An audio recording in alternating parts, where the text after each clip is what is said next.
Hi, I'm Bill Corcoran Jr. This is the On the Stacks podcast.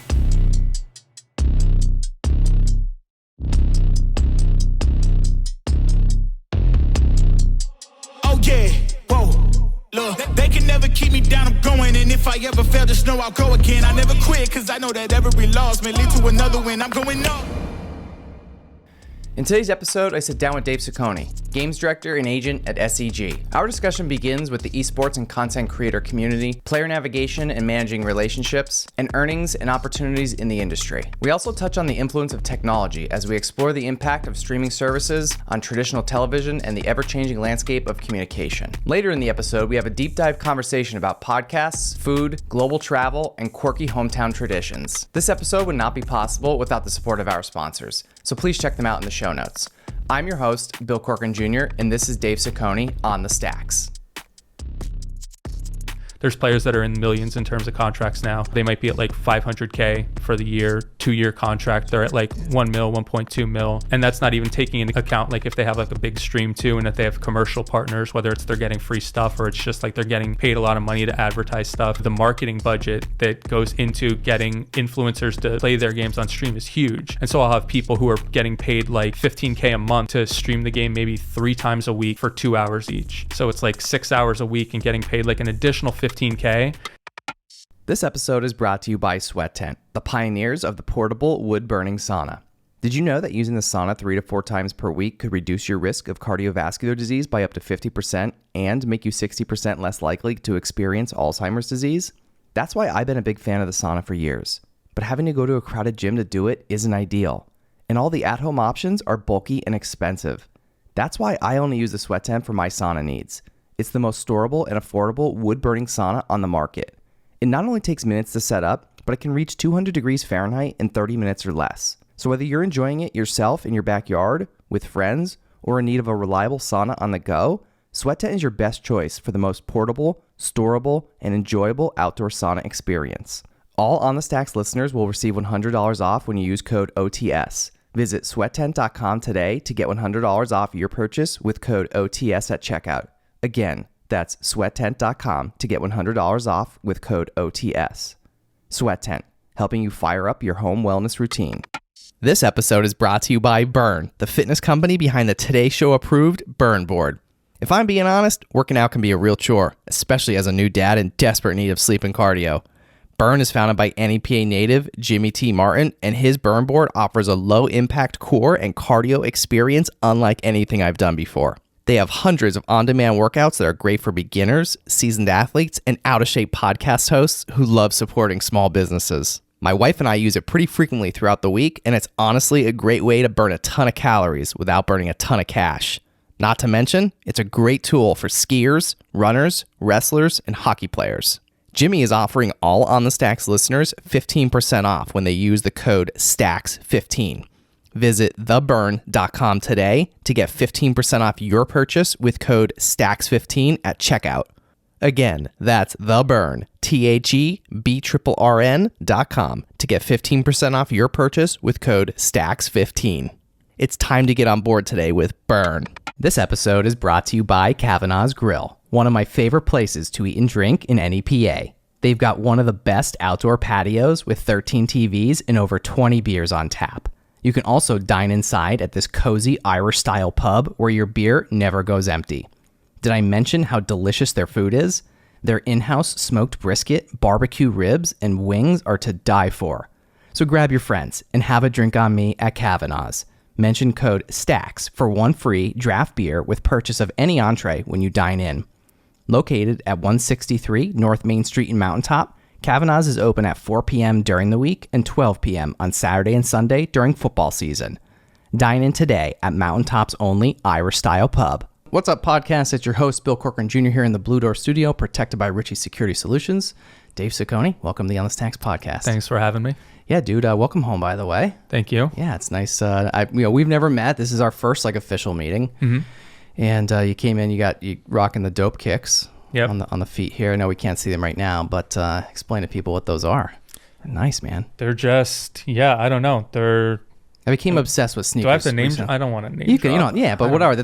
They're very cool looking. They're just graph design. I don't know, like that underground hip hop, graffiti art style kind of thing. Yeah, you walked in and I saw, that's the first thing I noticed. Yeah. I mean, I've always been like a shoe guy. I've become more of a sneaker guy recently. I used to be a sneaker guy a long time ago. Then I wasn't. I became like dress shoe guy, but now I'm back to sneaker guy. My problem with like sneaker guy is I want to wear everything. You got problems with me already? No, like sneaker guy, like I just want to wear everything. Like I don't have the discipline to just buy stuff and put it up on a stand behind me and backlight and everything. It's like I get it because I want to wear it. Yeah, well, me too. I mean, but sometimes like I will get some that like I don't want to. I mean, I keep all my shoes still like really good condition, like no matter what. Yeah. But I do still. But I'm not like you said. I'm not the type of guy who just puts them on a pedestal in the closet and then never wears them out because they're like too nice or too expensive. Right. I'll still wear them. Maybe. But you not like as take much. care of them though, right? Like you buy that good. You polish and. Oh yeah. Every once in a while, and I clean them up, and I'm also like a big fan of just white shoes. Me too. Which yours were white. Yeah. And they looked clean, by the way. And if they're dirty, I couldn't tell. They looked really. I think they came with a little bit of wear on them. Okay. Kind of yeah. White shoes. I like white shoes, but love hate.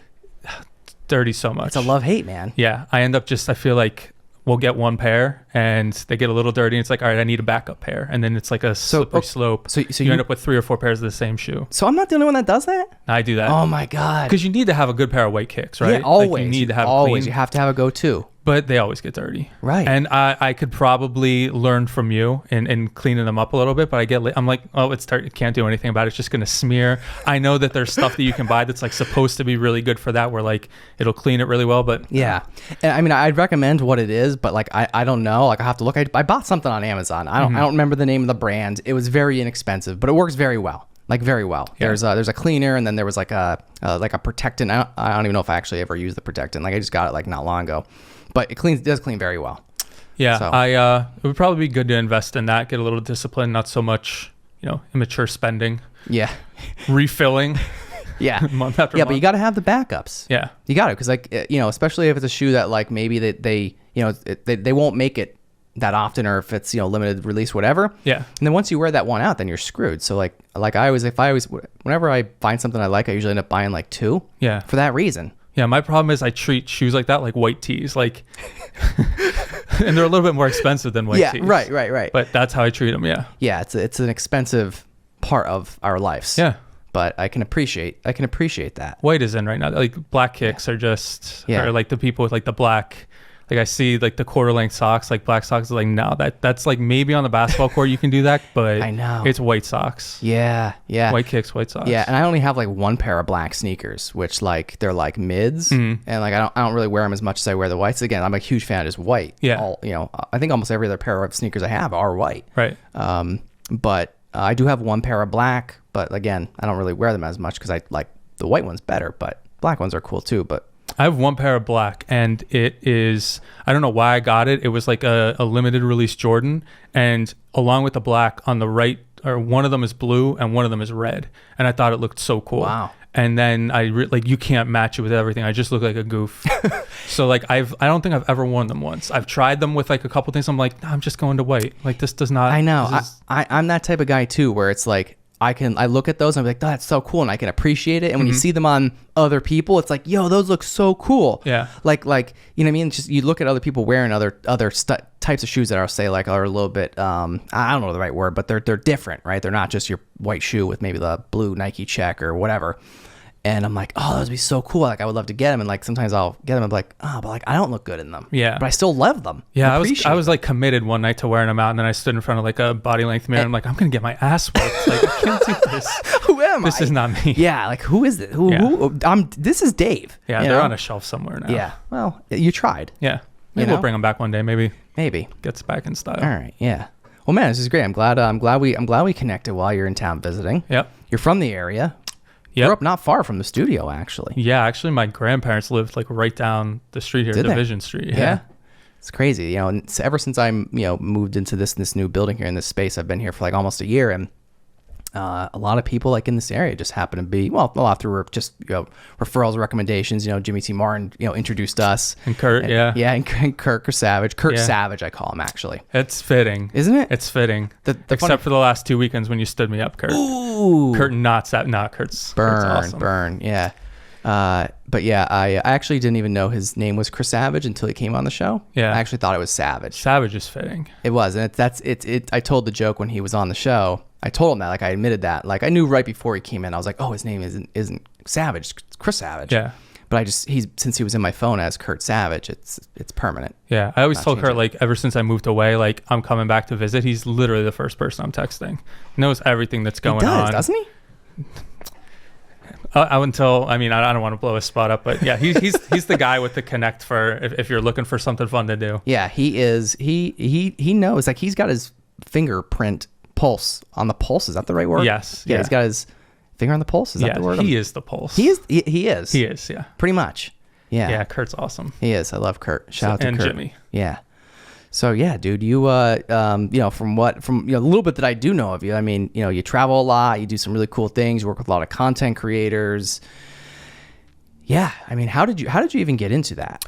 So I started off doing immigration law, and one of the things that I did in immigration was I worked with a lot of like big sports teams, traditional sports, helping secure visas to come over here. And that kind of pivoted a little bit to doing that and a lot of entertainment stuff. So like stage plays, cast and crew for when like international films were being shot here.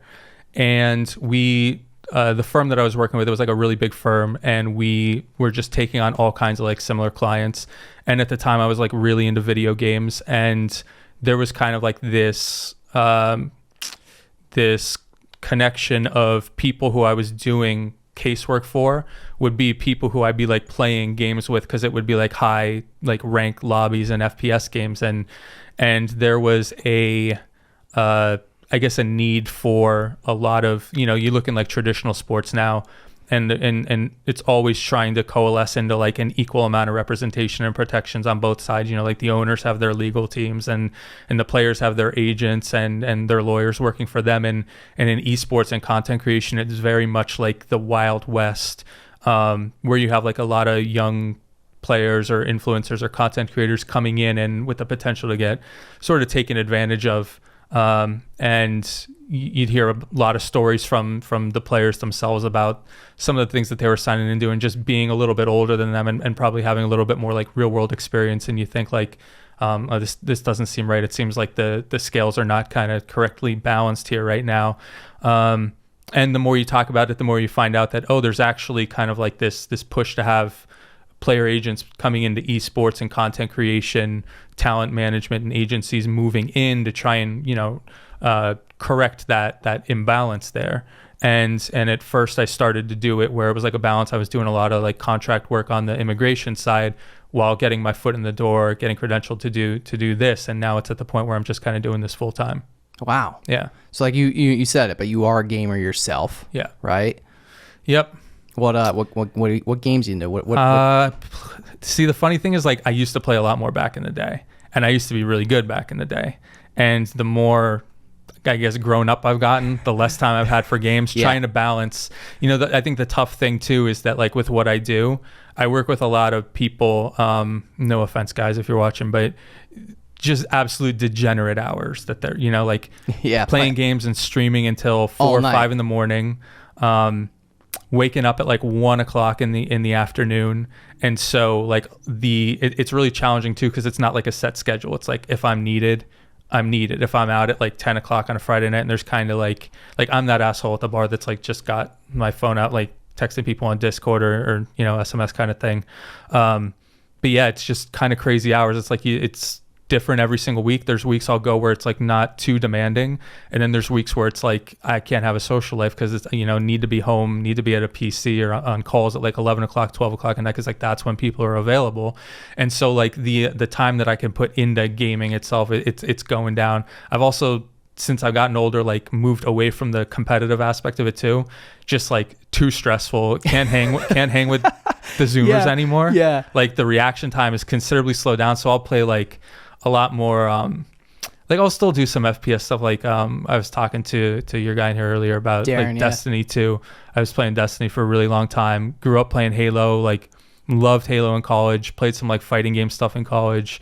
Every time there's like a new Halo game now, like I'll still play that. played like Overwatch when that was around. Now Valorant's like the big game that I kind of work in. It's probably like the most popular FPS game around right now, that and CSGO. But you're just not competitive now. Yeah, I'll play with friends. We'll do like custom lobbies. And the worst is like that I rep some of these players who are like the best in the game, and they're always offering to like, coach me and stuff. I'm like, I can't. My ego will just plummet. Can't afford this. So I'll play like a lot of like team fight tactics. It's like a strategy. I was gonna say chess type game. Strategy games, right? Yeah, stuff that's like a lot more chill, relaxing. I'll play like sounds terrible, like building garden sim stuff, or like you build a farm, just like chill, relax games. So yeah, that's my cup of tea now. Yeah. So speaking of like the all night degenerate hour type like thing, right? So it's funny, when I was in college, my roommate, my freshman year, he actually ended up dropping out during our freshman year because he got so consumed by playing. I think it was what was it, World of Warcraft, I think. He got so consumed playing that game that, he dropped out because he didn't go to class. So he would play video games all night, like you said, and then he would sleep all day. And like I would come back to the room, the dorm. I would come, in the evening, go to bed at somewhat of a reasonable hour, depends on the day of the week or what I was doing, right? Mm-hmm. And I would go to bed, and he'd be like just getting onto his computer. Yeah. And so maybe playing a little bit before that too, but he'd be playing as like I'm going to bed. And, headphones on. So it's like he didn't keep me awake or anything like that, but headphones on, and he's like in the zone, like he's locked in, right? Yeah, those MMO games like Final Fantasy 14 now, World of Warcraft, they require like so much of your time, because it's one of those things where it's like there's a weekly reset. There's a set amount of content that you kind of have to get through. You don't want to fall behind where like your friends are like getting like higher level items and you are like higher item level, where like they're ahead of you next week, and it's just it's like this job outside of having a job. Yeah, even in college, like I think the first sign of like, okay, I could be a degenerate gamer was whenever we'd have like a long weekend, like a Friday or Monday, my friend and I we'd bring like TVs into the study lounges, and we would play a game like a Final Fantasy game. Like I'm trying to think, I think we did Final Fantasy 7 once, we did Final Fantasy 10, but like we would just not sleep for 3 days and try and like 100% complete the game with like all the side quests and all that stuff. You were awake for 3 days? Yeah, and there'd be people that would like, it would build up like there'd be people outside the windows watching like, oh my God, those guys are still there. And then it's like you would go and like there'd be sunlight. It's like my skin is going to melt off. Like I feel like an absolute degenerate. Wow. Yeah, and it like sets your entire internal clock back like so long. You have people running to like the student center to get you food. Like you're not getting up. It's like probably just bathroom breaks. Yeah. That's like when it first started. We even would there was a lot of like 16-man CTF, Blood Gulch, Halo going on. Like everybody would like move rooms, 8-on-8 playing. Like it was pretty crazy. Yeah. That's like I said, my roommate, my freshman year, like there'd be times where he would ask me, like he wouldn't even get up to go to the caf to get food. He would be like, hey, me and a couple of the other guys would be going. He'd be like, hey, could you bring me back whatever is over there, whatever you get? And I'm at first I'm like, yeah, sure, do whatever. Not that we stopped doing that, but it was just like, yeah, sure. And it was the same thing. He wouldn't even get up to eat, and it was just like, then he would just eat there and playing, and then like I said, then he would play all night. I would wake up in the morning, and he'd be sleeping when he'd be sleeping by then. Yeah. I'm waking up, like say 8 a.m. or so, going to class.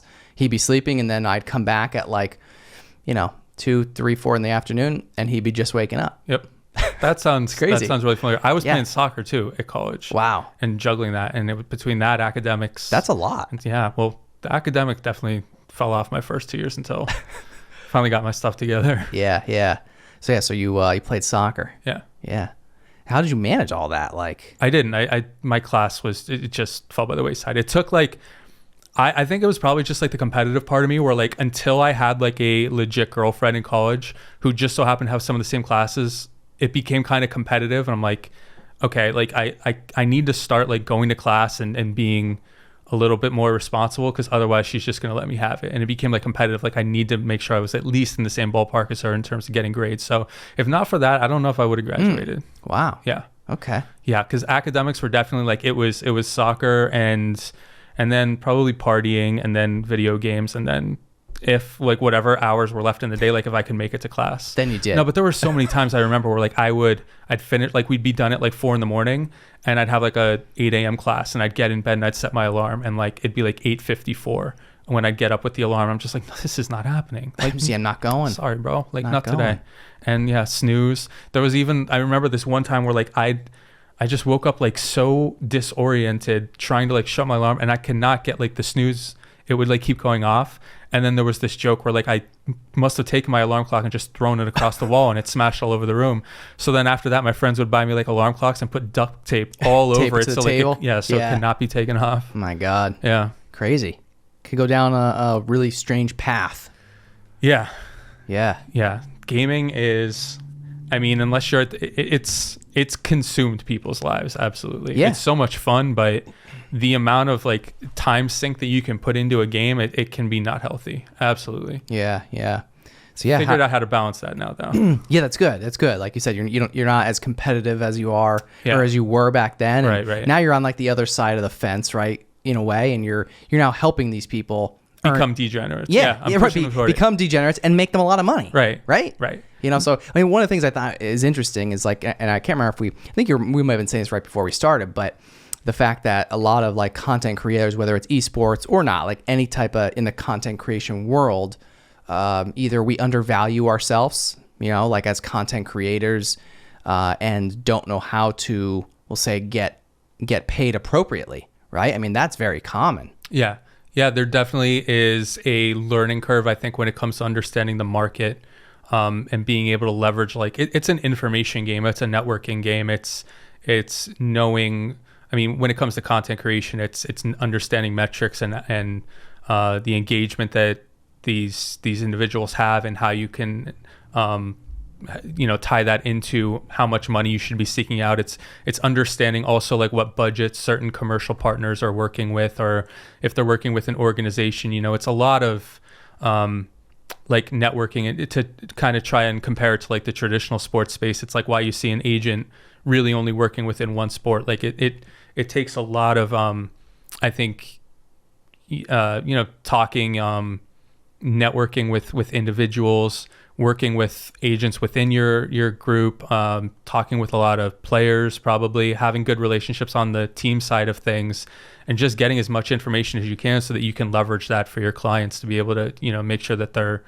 you're not negotiating like really bad, whether it's salaries or commercial partnerships for them. That's definitely a difficult thing. And it's why like there's so many different esports that you can be working in right now. Like I really just only work within Valorant, and then with content creators. I could be working in stuff like CSGO or League of Legends, or I used to work in like Overwatch, but it really comes down to like you want to, number one, like work, I think, within a game that you're really familiar with, a game that you're engaged with, because you do have to watch a lot of like professional play. Yeah, like get you to know what's going on. Yeah, like you're trying to like be a talent scout at the same time, because you want to be signing the people who are like on top, or people who you believe could be on top. So you have to kind of understand the game at like a pretty high level, I would say. Maybe not necessarily have to be able to play it at a high level, which I cannot anymore, but it's like knowing when you see talent, knowing like what you're looking for in talent. If it's people who just want to play the game, there's some people that, the only money that they're ever really going to be making in their career is like by virtue of winning or being at the top of the game. They might not be someone who's looking to pivot into content creation. They might not have the kind of personality or the outgoingness to want to stream on the side. I work with a lot of players who do want to do both, like, and it becomes like a very difficult thing, sort of what we were talking about before, like trying to balance the two. So like, they'll have practice probably like 8 hours a day, and that's not counting like warm-up time. They might have like server time where like they're working with a coach, like going through old VODs to review stuff. They might be doing that after. They obviously have like tournaments that they either have to travel to or might play online. And then you're already kind of looking at like maybe 8 to 10 hours a day is going into this. Now, how do you fit in nutrition, fitness, like making sure you eat healthy? Most of them don't. That's something that like I do try to help out with, though, to make sure that they're like taking care of that and providing support and resources to give them options to improve that. But then you have this like contingent of gamers that also want to stream, because there's so much money to be made in doing streaming too. So it's like you already have this huge chunk of your day carved out where you're mostly sedentary, and then you're going to commit to like another 5 or 6 hours of that day also being sedentary. And that's like on the light side. Like there's some that'll stream even more than that. You wonder like how they sleep or how much sleep they're getting, but they'll definitely, you know, add that 6 to 8 hours of streaming on top of 8 to 10 hours maybe of practice each day or competitiveness. And there's not a lot of time for other things, but it's, you know, for the ones that have like a pretty big platform that have like decent commercial partners, they can do really well with that just to like supplement whatever they're earning from the competitive side. Yeah. And so how do you explain what you do to, let's just say, somebody off the street or your friends or your family? Like when somebody's like, hey, Dave, what do you do? Like, what do you say? If they're over 40, I just say I work in video games. If they're younger, I usually will throw out like the names of a couple streamers. I'm like, do you know who this is? Do you know who this is? And if they say, yeah, then I'll say like, okay. And then I'll go into more detail. If they don't, I probably just go back to, I work with video games. But I guess in general, like it's very much, so where I really got started was on the agent side in esports, very similar to agents in traditional sports. You know, there's just like you have, you know, these franchise leagues in whether it's Major League Baseball or the NFL or NBA. Same thing in esports. There's organizations that own teams, and they compete against each other, and they pay the players a salary. They have their own, you know, brand and commercial sponsors that the players work with, much like the same. Negotiate contracts for the players. You know, first, I guess it's really trying to find them opportunities. Working with, when you kind of first get your foot in the door, you're probably going to be working with players who are not necessarily at the top. So it's a lot of work, I think, identifying, for me at least, when I first started doing this, like finding talent that didn't have representation yet, but talent that I thought that I could develop and help get to the top.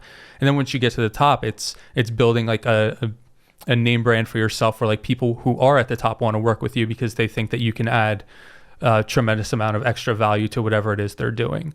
So some of the things that I do, whether it's, you know, helping them find these opportunities with orgs where they can compete, negotiating deals on their behalf, working with like our agency's legal team to review and vet the contract and make sure there's nothing problematic in there for them.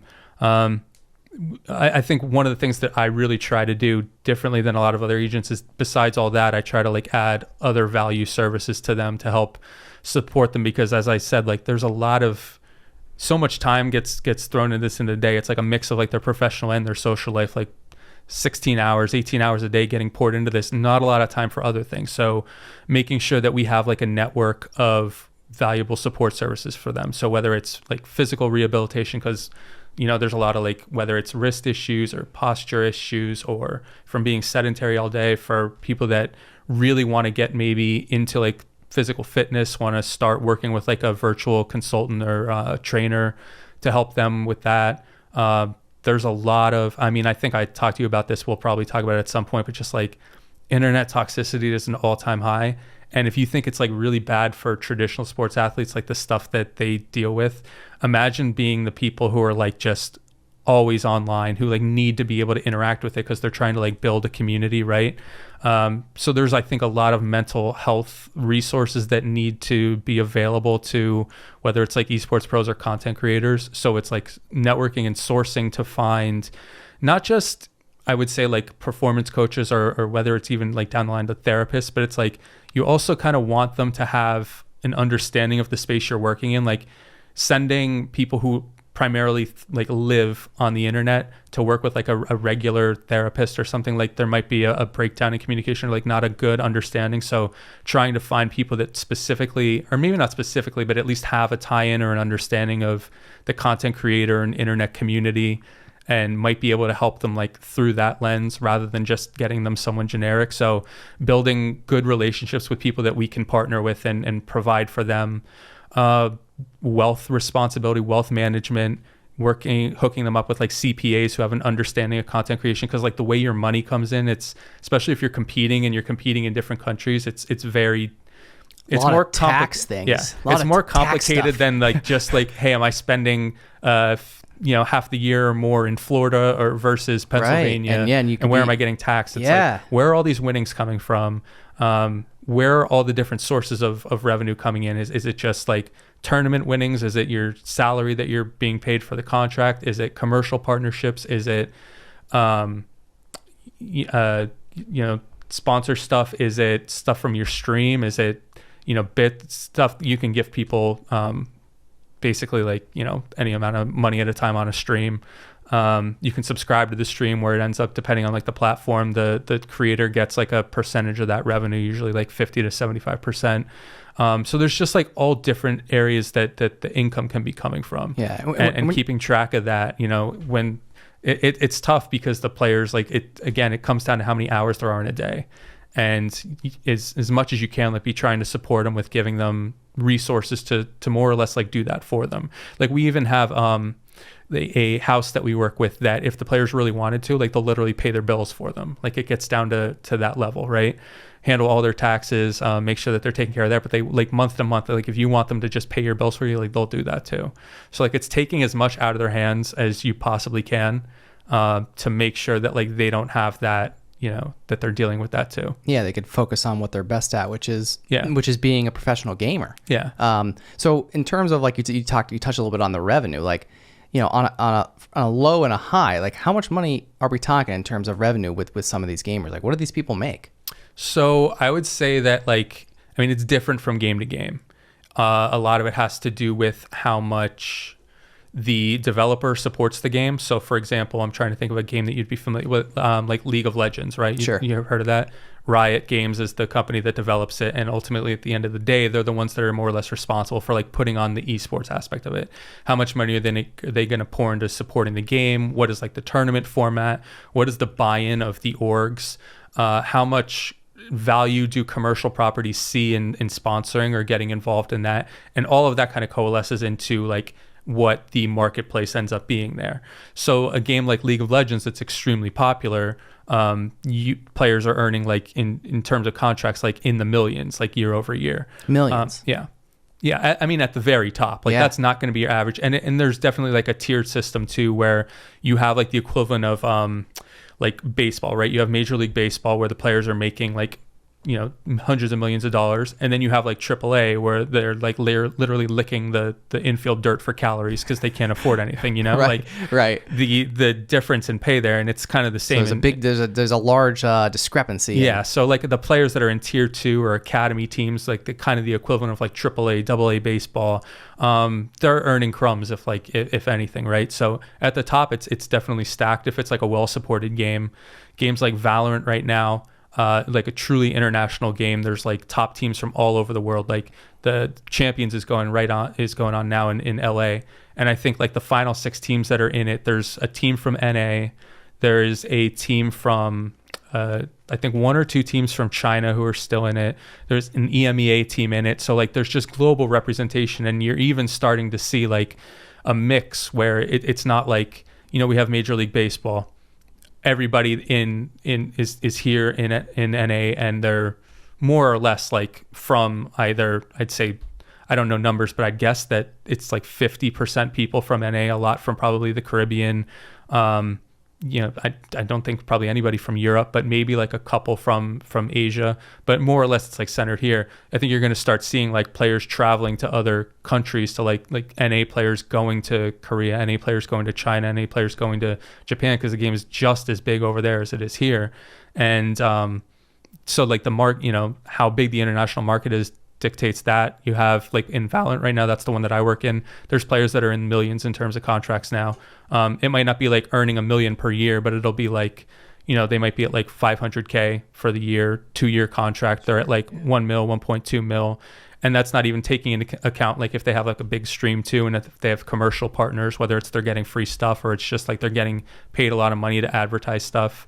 Sometimes they get, like a popular commercial partners, you probably see them all the time, like the pay to win games on your phone on mobile and stuff. I don't know. I do know how, because people pay to win those games. And so the marketing budget that goes into getting influencers to play their games on stream is huge. And so I'll have people who are getting paid like $15K a month to stream the game maybe 3 times a week for 2 hours each. So it's like 6 hours a week and getting paid like an additional $15K. And that's not even taking into account. So, what is that? 15 times 12. And that's on top of like if they're part of an org and getting paid by the org to be a content creator for them. Wow. Yeah. So I'm in the wrong business. I should be in gaming. Yeah, and you don't even have to be good at the game too. Really? Like, as long as Dude, you're sign me up. I need representation. for the competitive stuff. Representation. Yeah, for the competitive stuff, you have to be good. But to be like a content creator or influencer, it's not about if you're good. It's if you're entertaining, and if you have like a brand that you can demonstrate, and if your brand has, especially if it's got like tie over to a specific game, right? That's why you see like fitness influencers. Like they're probably not going to be the biggest in terms of like pay to win games reaching out to them, but they're going to have like Gymshark sponsorships and stuff like that, right? Like if it's in your brand, if it's in that demo and they feel like they can advertise through you, it'll make sense. Wow. Interesting. Yeah. So how do you navigate and manage these like relationships, not only like with client, like, you know, your clients, but then also like the brands, right? Like, and obviously you manage relationships, you know, with them. We have two different, you know, groups of people, right? Yeah. How do you do that? I think one of the things that I didn't realize early on, but I realized over time is it's both networking with obviously like building relationships within the brands, but in order to retain those relationships, you need to work with, I think, people on like the client side who are very responsible, because you can do as much as you can to try and like manage and keep reminders like, hey, you need like this tweet needs to go out then, this Insta post needs to go out then, you need to be streaming like during this window for 3 hours here. You can do whatever you can to remind them, but like if they're on a degen schedule and oversleep or something, like you want to be working with people who are responsible, because ultimately if they fail to complete the deliverables, that's going to reflect poorly on you, and you're not going to be able to go back to whatever in you have at the commercial partner to try and link another one of your clients up with that. So Hurts everybody's reputation. Yeah, then, exactly. Right? So I think definitely working with, and I mean, at the beginning, it's like beggars can't be choosers. When you're deciding to get in, you just need to believe in people, like pray that it's going to work out. But then you can be a little bit more picky and choosy. I think like where I'm at right now, where I'm working with some bigger names, where I can, you know, look at character and heavily weigh that in. Like, yeah, at the end of the day, if it's someone who's just going to be making a ton of money, it's going to be difficult to say like, I don't want to work with you. But when it really comes down to it, like I do take like character and work ethic and kind of how much of a grinder they are and how professional they are into consideration, because you don't want them to be the reason that you lose. You know, it's like a chain, I guess, where you lose like one contact within a potential sponsor or partnership, and a lot of your other people suffer, right? Yeah, So, and it could be millions of dollars, like lost, right? Yeah. You know, may not be this year, but it could be millions of dollars over the course of a few years. yeah, absolutely. Yeah, so I mean, we're not just talking like, you know, 30, 40, 50,000 bucks. Yeah. And then I think also another big thing too is like managing a manageable volume of people. Like in the beginning, it was more, I was working with a lot of people and I kind of needed to because they were like smaller. And now it's a lot. I probably work with like 15 to 20 because they're people who are either like at the very top, show a lot of promise, take up a lot of time, like just working with those select few where I just can't afford to spread myself too thin. Cause like, I feel like at some point, like I owe them one-on-one time. I need to be available to them. I don't want to be higher stakes. Yeah, exactly. Yeah. Higher stakes and higher rewards. Yep. Yeah. Yeah. No, that's just super interesting, man. Like it's just, you know, because like you're in this and you travel a lot, right? Yeah. We'll go into a lot of events. With COVID, it was tough because a lot of, I think, and this really like slowed down gaming, and it's kind of a misnomer because like you'd think, well, you play video games online, like wouldn't COVID actually help it? And like to certain extents it did. I think like the gaming industry in general sort of had a boom with COVID because so many more people were getting into it. There was not an opportunity to like, your social life became like at your PC, right? But esports is something that I think over time has always been like a best when it's live, like in person at big arenas, right? And when COVID hit and everybody was kind of forced to play online, that took a lot of the, I don't want to say like competitive aspect of it out, because people are, you know, connecting at different pings, different internet speeds, and from based on like where they're, you know, they're playing in relation to like where the developer servers are. And so there's definitely like a portion of the community that would say like online gaming is like not really like the most pure competitive thing. Like you want everybody in person on a local area network with zero ping, you know, not online on the same client. And COVID hurt that. And I think it also slowed down like investment into the scene to a certain extent because you didn't have these live events. And when you don't have the live events, like the opportunity to really, if you're like an outside investor or a commercial partner, like the opportunity to like, I think really be seen and get value out of investing into it lessened a lot. And so we're just getting back to that point now over the last year where events are being held live again, and you have like all the, just like in any other industry, like the cons, Twitch Con, that's, those type of events, like because they can be held in person now, hopefully that revenue and that ad money and marketing money starts regenerating, coming back in at the rate it was before. Did anyone ever tell you you have a really good voice? No. For like podcasts? I hate my voice. Do you? Yeah, I really don't. I think we all do though, don't we? Probably. Yeah. But yeah, you have... Like I don't think I've recorded a voicemail message on my phone because I just like hate hearing it back. I also don't think I can't tell you the last time I accessed my voicemail. Yeah. And by the way, I hate when people leave me voicemails. Just text me. I think that's been established. Like nobody leaves me voicemails anymore. It's like, why leave a voicemail? Yeah.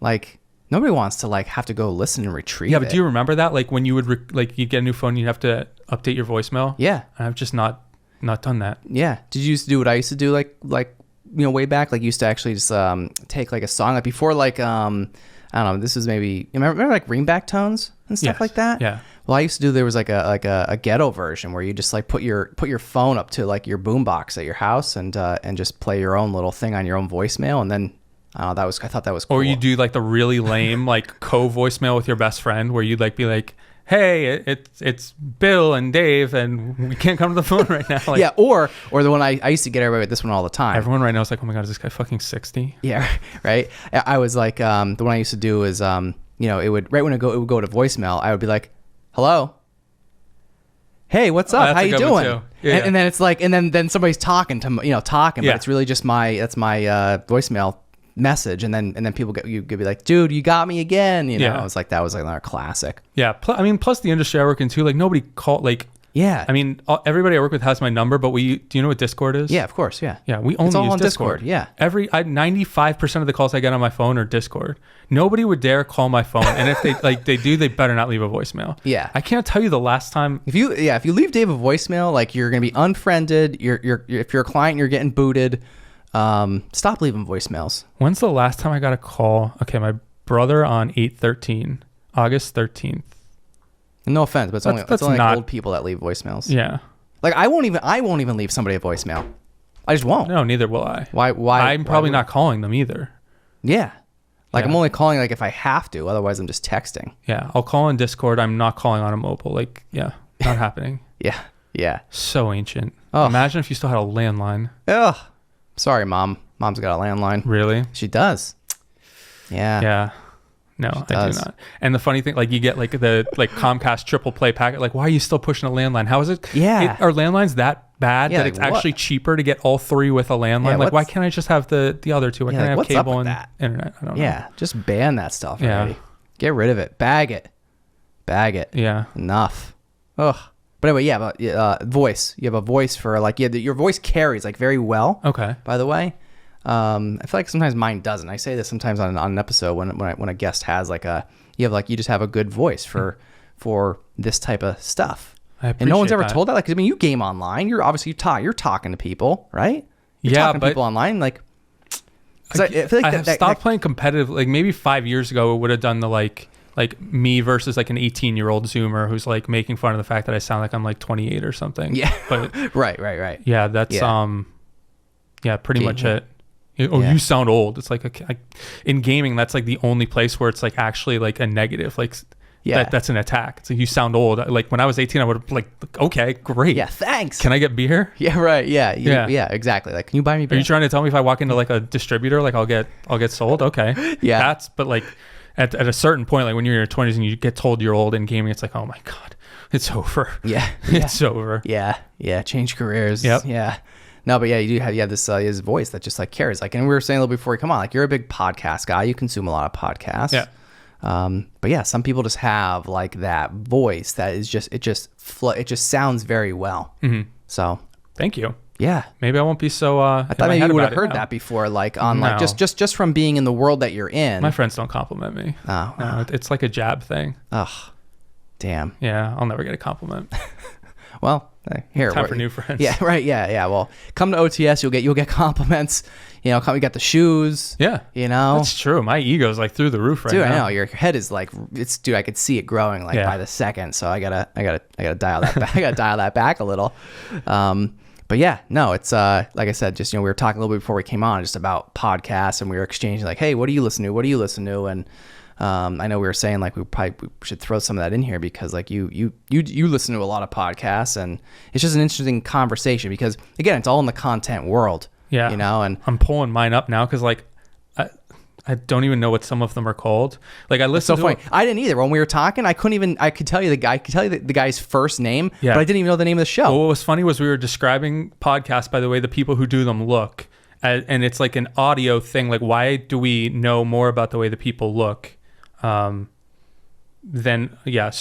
a lot of stuff from like The Ringer, just because it's like really sports based and a lot of entertainment. I watch like a lot of TV and stuff. So like TV recaps, stuff like that. I listen to Plain English from Derek Thompson. It's kind of just like an all around.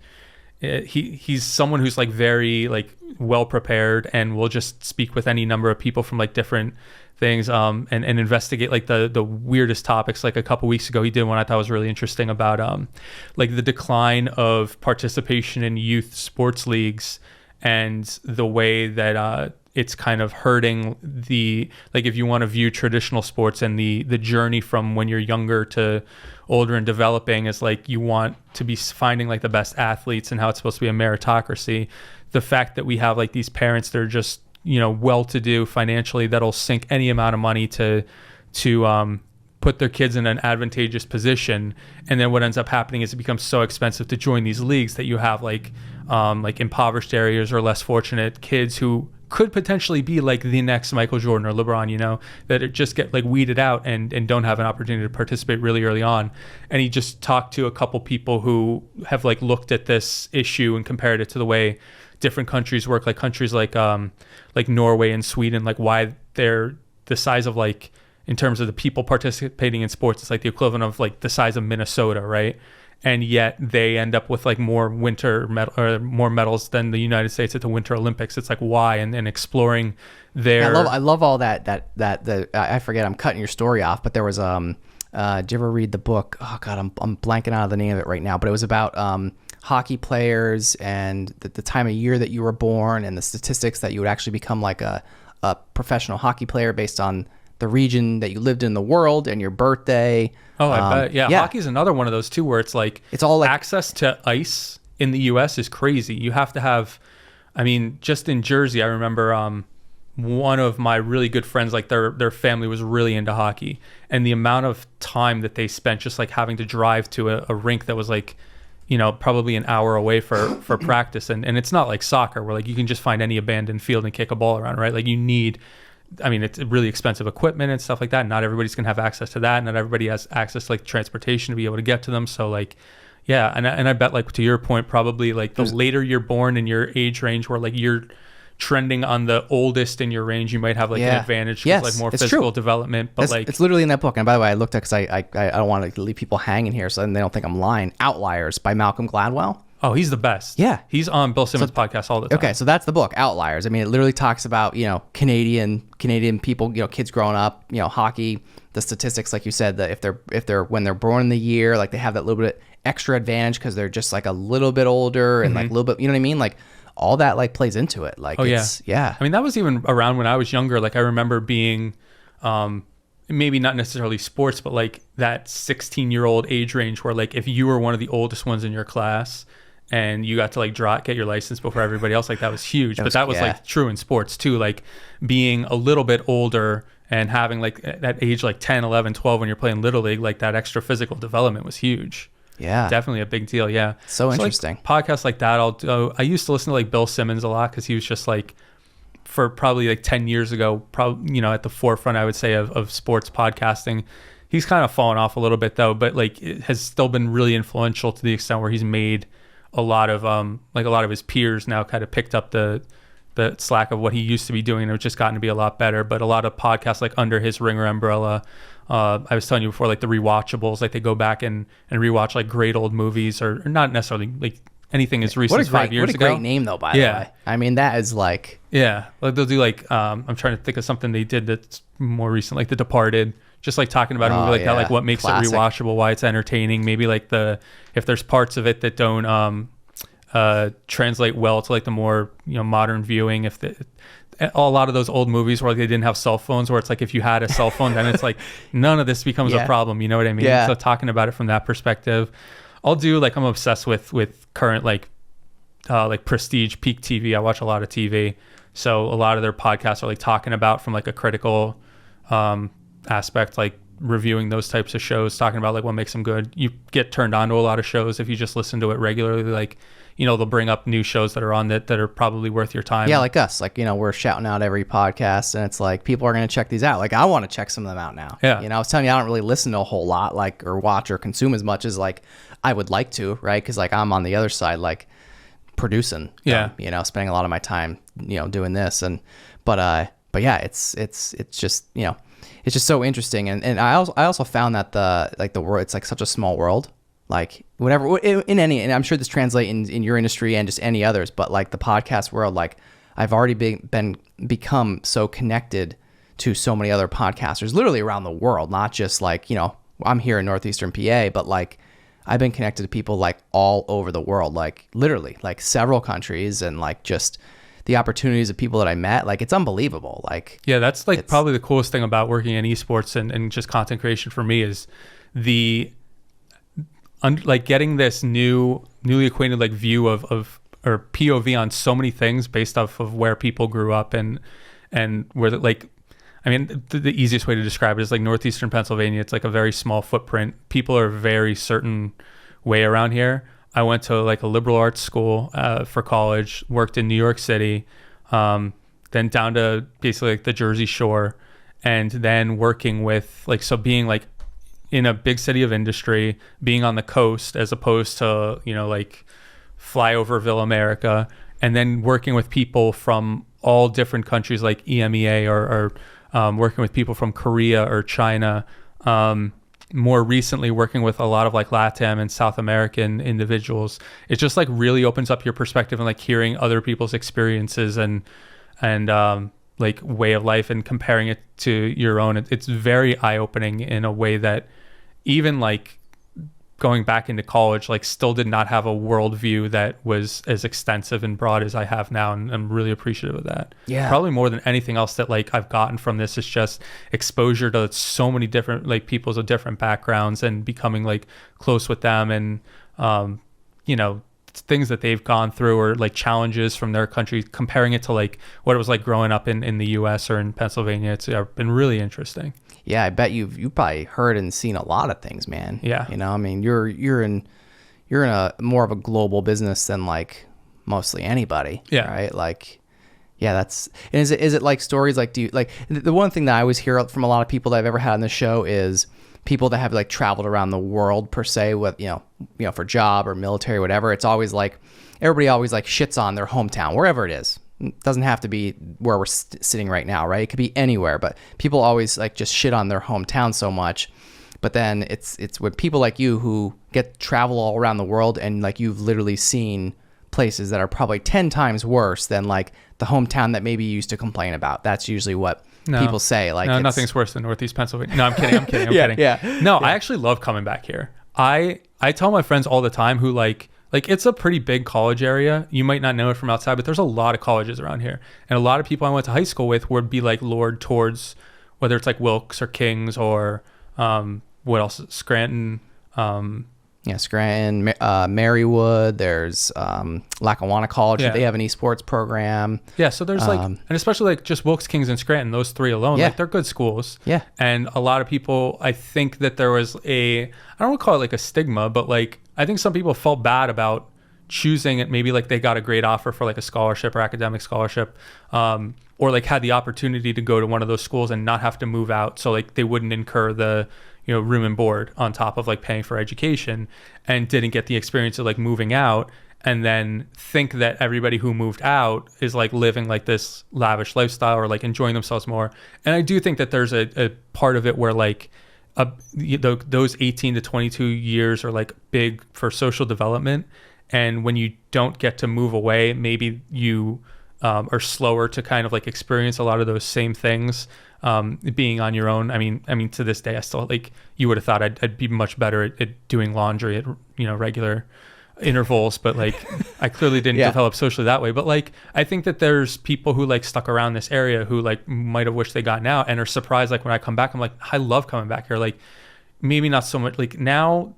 I don't know if it was COVID, but like I was telling people, I'm very surprised. Like all the old bars that we used to go to, it's like really quiet. Like they close at 10, they close at 12. It used to be like there's like certain nights they're not even open now. I'm like, I was relying on you being like, open until 2 a.m. And you were there till 2. And your kitchen closes at 10. Like what the hell happened? We were in for a reunion last week, and like we were at this bar, and there were like 4 of us, and we were just calling around all over, like, where can we get food? Like, you know what I mean? Like, you had the munchies at like 11 o'clock, like nothing was open on a Thursday night. It's like in Jersey, Thursday night's the start of the weekend. Like, why are you guys closing right now? Yeah. But yeah, like, I don't know. I think this area, with that aside, like there's a lot of fun stuff to do around here. I always enjoy coming back. I feel bad that people don't look at like the area the same. Maybe it's just like you get out for a while, you appreciate it a little bit more.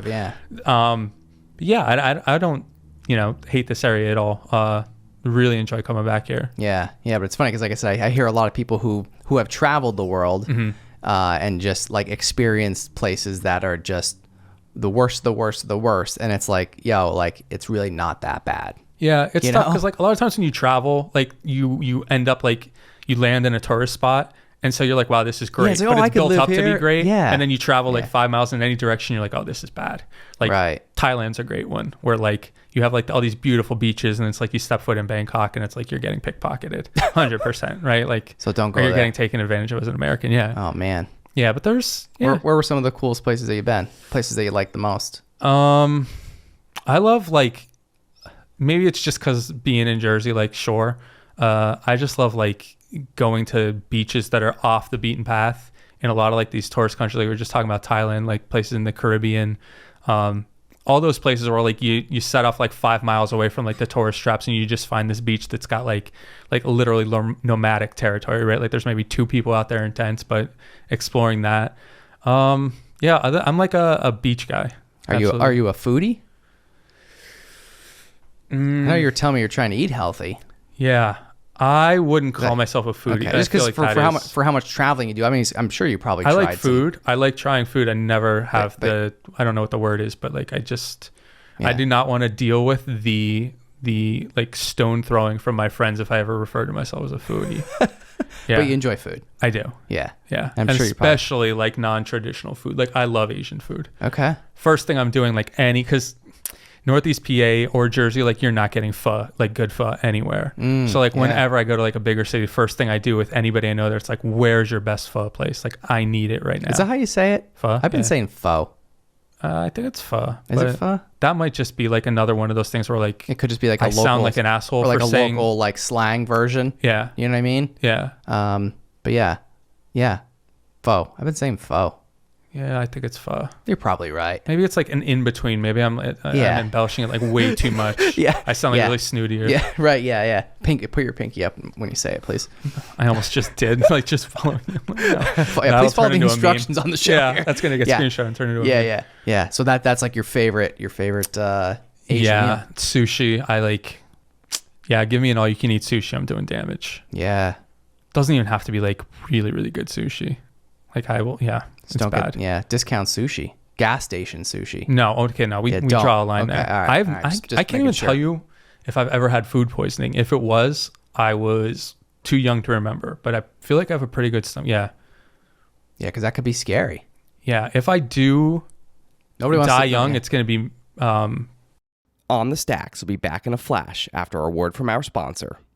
This episode is brought to you by Elevation Wellness, NEPA's premier wellness center located on Mundy Street in Wilkes-Barre. From pro athletes to busy parents, Elevation Wellness is leading the conversation when it comes to bettering your health through integrative medicine. Founded by NEPA native Louis Helmecke, Elevation Wellness offers physician-formulated and guided treatments that are administered by registered nurses. To learn more about how you can experience the benefits of IV vitamin therapy, multivitamin booster shots, non-invasive aesthetics, or peptide, NAD, red light, and compression therapy, visit elevation-wellness.com or follow them on Instagram at elevationwellnessnepa. All On the Stacks listeners will receive 10% off their first purchase with code STACKS at checkout. Call 570-762-9400 or visit elevation-wellness.com to book your appointment today. Elevation Wellness, taking your health to new heights. Welcome to the future. While you're hearing this ad in the present, the Center for Technology Innovation at Lackawanna College is preparing students for the jobs of tomorrow in the world of advanced technology. The Center for Technology Innovation will offer undergraduate degree programs, corporate training, as well as short-term stackable certificates in areas such as robotics, cybersecurity, electric vehicles, virtual reality, and artificial intelligence. Based at a 90,000 square foot facility in downtown Scranton, Pennsylvania, the Center for Technology Innovation is located 2 hours from the major cities of New York, New Jersey, and Philadelphia, and is just 15 minutes from a commercial airport in a region thriving with tourist attractions and a vibrant restaurant, educational, and cultural scene. Lackawanna College is a proven industry-leading innovator.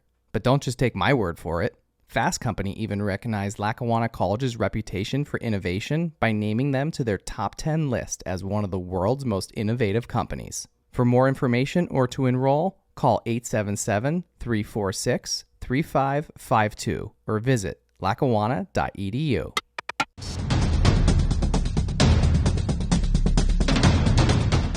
I have the privilege of representing people who have been injured through no fault of their own, and they come to us and they place a lot of trust in us, and we represent them against corporations and insurance companies, and we make those companies know that our clients have a story, that they deserve compensation, and I'm proud to be able to do that for our clients at Anzalone Law. To learn more, visit Anzalone Law offices online at anzalonelaw.com. And now we're back on the stacks. Was it mercury poisoning? Yeah, from eating too much sushi. Yeah, I think Robert Downey Jr. had that. I think that might be might be me. Yeah, that's you. Mm-hmm. Okay. Way too much. Too much mercury. You should see, I will screenshot my Grubhub orders or DoorDash and send to my friends. I'm like, this is just me. And then you see the bag and they send 8 packs of chopsticks I'm like, this is yeah, because they think it's for. You guys think I'm an asshole. They think it's for several people. It's just Yeah. You have 100 fortune cookies, right? Not fortune cookies with sushi, but unless it's a fusion place. Right. Yeah. But yeah, so much sushi, way too much, unhealthy amounts, copious amounts. All right. Yeah, and then Northeast PA pizza. That's another surprising thing that people from outside the area. I'm like, Northeast PA is kind of like the pizza capital of the world, and they're like, no, stop. Yeah, who says that? What is Northeast PA, number one? Number two, don't tell me anywhere in Pennsylvania is the pizza capital of the world. I'm like, no, you'd be surprised. There is. Who are these people that were disagreeing? Where at? People from Jersey. Oh, yeah. They're from Jersey. I'll go to Old Forge and bring back an uncooked Ravello's tray, which I just had this conversation with my friends this last week. I used to think that Old Forge style pizza was the best thing. And I think it's really, really good. But low key, Sabatini's. Yo. Have you had it? Oh, I love Sabatini's. I think it's the best pizza I've ever had in my life. I wouldn't go that far. Really? But it's still pretty good. Do you like I like how it's thin. Yes. I'm same. Crispy. Do you like pickles? Not really. Okay. Well, let's give it a try though. I can do pickles on pizza. A sandwich if they're not dripping in juice. Because then the pickle juice compromises the bread and it becomes soft. And dude, it's nobody likes why a did soggy. You give me a juicy? Yeah. Don't give me a soggy bun. I won't even eat it. It's like when you go to a deli and they put a pickle that's been sitting in pickle sweat for 9 years that's next nasty. to your sandwich, and then that's nasty. And then you're saying it's ruined. Yeah. It's ruined. I'll literally. I would just rather not eat at that point. There needed to be a napkin, a barrier. Separating Make a barrier. Yeah. It's I love pickles too, but don't contaminate the rest of the food. Right. I don't even want pickle juice on the wrapper of the other food, by the way. I love really spicy food, and these new spicy sweet and spicy pickles are my jam now. Yeah, they're good. Okay, but I feel I'll just eat them separately. I don't put them on stuff. Yeah, me too. Sometimes Grillos. Have you ever had Grillo's pickles? No. Try them. They're based out of Boston. That's where they started. Boston. Yeah, Boston. Mm-hmm. But yeah, Grillos, very good. They're they have a spicy one, and it comes in these contain there's all kinds of vegetables, garlic cloves this big, chopped up peppers, and dude, it's you can eat the other stuff. The other stuff in it is just as good as the pickles. Yeah. All the stuff they put in it, it's man. So were you telling me this because you put them on pizza now? Well, no. So, okay. So, but Sabatini's has a pickle pizza, and it's like very small pieces, like this small, like really small pieces. And I'm telling you, I mean, if you like pickles and you like Sabatini's, give it a try. Okay. Give it a try. But yeah, Sabatini's is S tier for me. Yes, I will agree that it's definitely up there. What were you gonna pick? I can't ever pick a favorite, but I will say that's definitely like in probably top 3. Yeah. I mean, the thing is, like, I do also like some different styles of pizza too. Like, like I'll say pizza lovin'. Do you like pizza lovin'? Are they fried? Yeah. I can't deal with I just had this argument with my friend the other day too. She only came back to this area to get like, I'm trying to think of where she went. Was it? There's the place in Dallas that people or there's Victory Pig, or there's what's the place in Dallas? There's Sizzle Pie and Victory Pig, and I always say Sizzle Pig to like combine them Sizzle together. Pig. Yeah. I just can't. Oh, the fried pizza. Yeah. People love it. I don't know. I do too. I feel disgusting after I eat it.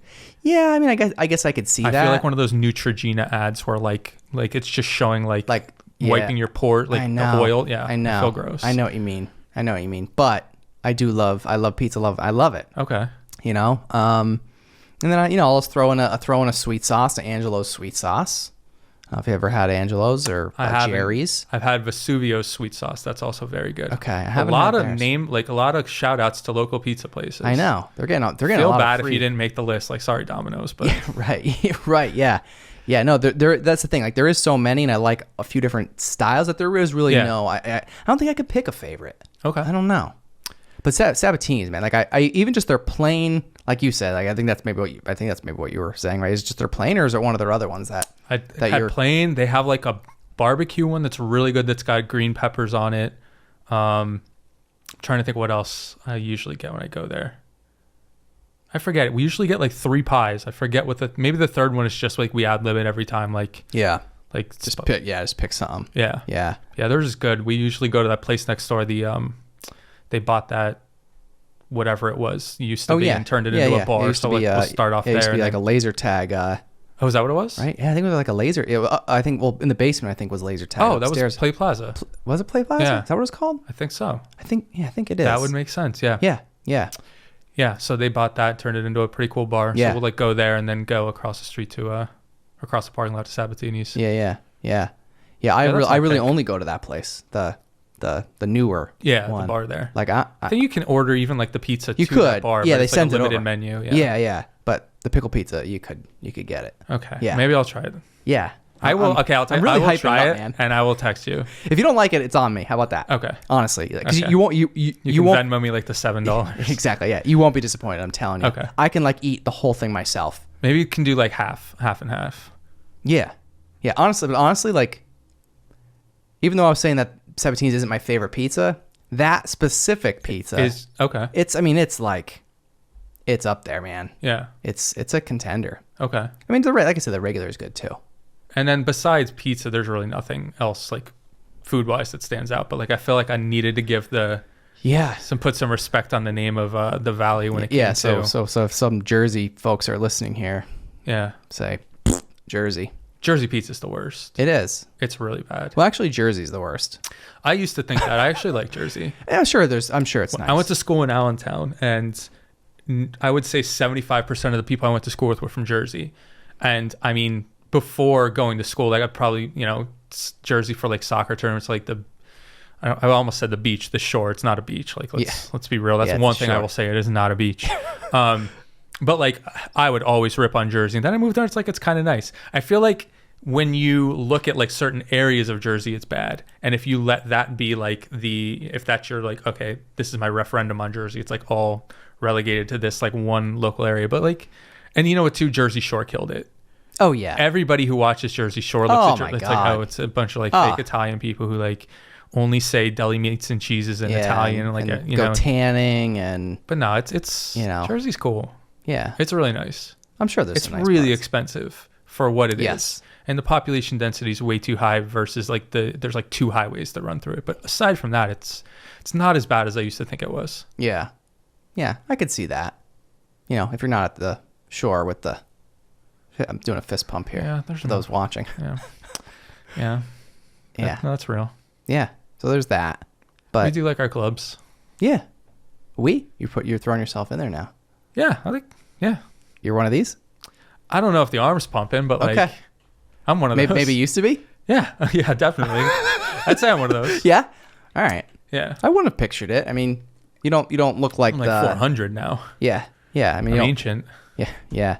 So yeah, maybe you had to drop the fist pump too. Probably when COVID died or when COVID happened, and it's like that was like the gap for me where I stopped. Yeah. Yeah. Now it's just sitting down at a bar, Eating good pizza. Yeah. Yeah. What do you wash it down with?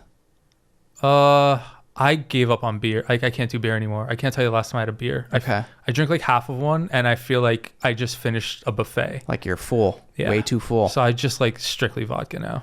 Straight up. Yeah. You were asking if this nice Elevation Wellness cup had vodka in it. Yeah. I was like a half. You looked sad when I said. Half serious. I didn't look sad. No, for the I did not look sad. I'm busting you.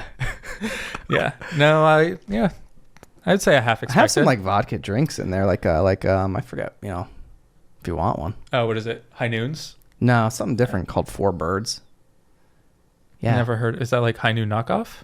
No. They look like High Noon is a knockoff of Four Birds. Oh, that's not true. There's no way. There's no way. No, I mean it looks kind of like I thought it was White Claws at first. Okay, yeah, no. Yeah, I liked the White Claw kick for a while, and then I'm like, what? There's something you don't have to do the seltzer. They actually make vodka based ones, and now they make tequila based ones. Okay. Yeah, some of these there's like mojito ones. Yeah. There's just like the regular vodka ones. Yeah, that's High Noons are the best. Do you want to try one right now? I mean, sure. All right, hold on. Let's do it. What options we got? Orange Crush? Yeah, perfect. Okay, all right. Well, let me get one. I love made with vodka, orange, lime, and carbonation. And carbonation. Had to mention that. Of course, yeah. All right, here we go. All right. Cheers. Yeah, ready? Cheers. Got it. Dude, touch the table. Is that a Pennsylvania thing? I Okay, think not so. bad. You like it? Yeah, but carefully craft. Look, read that. What is that even? Well, there's Jersey Shore, Pennsylvania. Who named a town in Pennsylvania Jersey Shore? I know, it is very confusing. You guys It's confusing. So yeah, I actually was just there recently at their brewery. Mm-hmm. And every time I was telling somebody that I was going to the brewery, I had to be like, oh, I'm going to the brewery in Jersey Shore. And I immediately, before somebody had the opportunity to be like, the Jersey Shore, I'm like, no, I'm like Jersey Shore, Pennsylvania. Just like you did. Like, what? What's that? Is that speck on the map supposed to be where Jersey Shore is? Yeah, so it's out near State College. So it's like literally smack dab in the middle of Pennsylvania, and they had the audacity to call it Jersey Shore. Yeah, there's a town out there called Jersey Shore. You guys just want to be us so bad. It's right. You have a thing against everybody else. Well, no, I used to make fun of Jersey Shore just to be like in the group from Pennsylvania that me too. was in the in crowd. Yep. And then I went to Jersey. I'm like, you guys had it all wrong. Like, it's the other way around, huh? I don't know if I'm gonna say it's better. There's parts of it that are better. Mm-hmm. Yeah. I'm sure there are. Yeah, I just haven't experienced them probably. Just like everybody else, just like the rest of us that make fun of public Jersey. transit. So do you really like it though? This or Jersey? This. Yeah, this is good. Okay. Cool. Yeah. Higher alcohol percentage. This is the first time I've had this too. one too. So, is it? What's a High Noon? I'll come out to. I mean, if I know like it on the 5? dot, Like it's going to sound like I'm an alcoholic, right? I think it's 4.5. Okay. We won't hold you to it. I think all those things like White Claws. So this is 6. Yeah. 4 Birds. Yeah, this is Orange good. Crush. And I'm not just saying that. I like orange, which is actually why when I picked these out of there. I haven't had this one. Okay. What other flavors are there? Honestly, I'm not really sure. I'd have to get back up and look. No, There's some good. others. Forgive me, 4 Birds. But yeah, there's definitely others, Yeah. But Orange Crush, I mean, it just sounds delicious. Yeah. Yeah, these are good. But yeah, I can't do beer anymore. It's usually like in college and probably, first 5 years after that, it was always just like vodka Red Bull. Yeah. And then it got to the point where like one too many of those bad nights, and it's like I smell Red Bull now, and like it already smell like there's like this intrinsic smell of vodka in it, even if it's just Red Bull. So I can't do I get it. that anymore. Now it's just Vodka Club. Yeah. Okay. So here we go. Yep. Look at this. Perfect. See, it's like I knew you were coming. Yeah. You know, this it's like is I good. knew. I'd get this. Yeah. I would actually get this. Okay. Cool. Good sell. I like it too. Yeah. Yeah. How about you?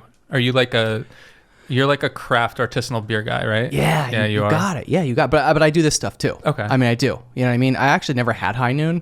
But like, I'm not gonna lie. What were the other ones? And people will just say they're probably girly. What's the White Claws? Yeah.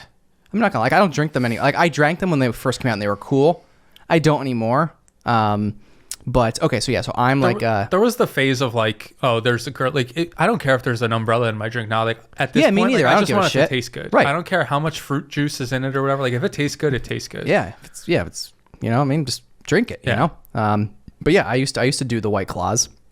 I don't know why I stopped. Not really sure.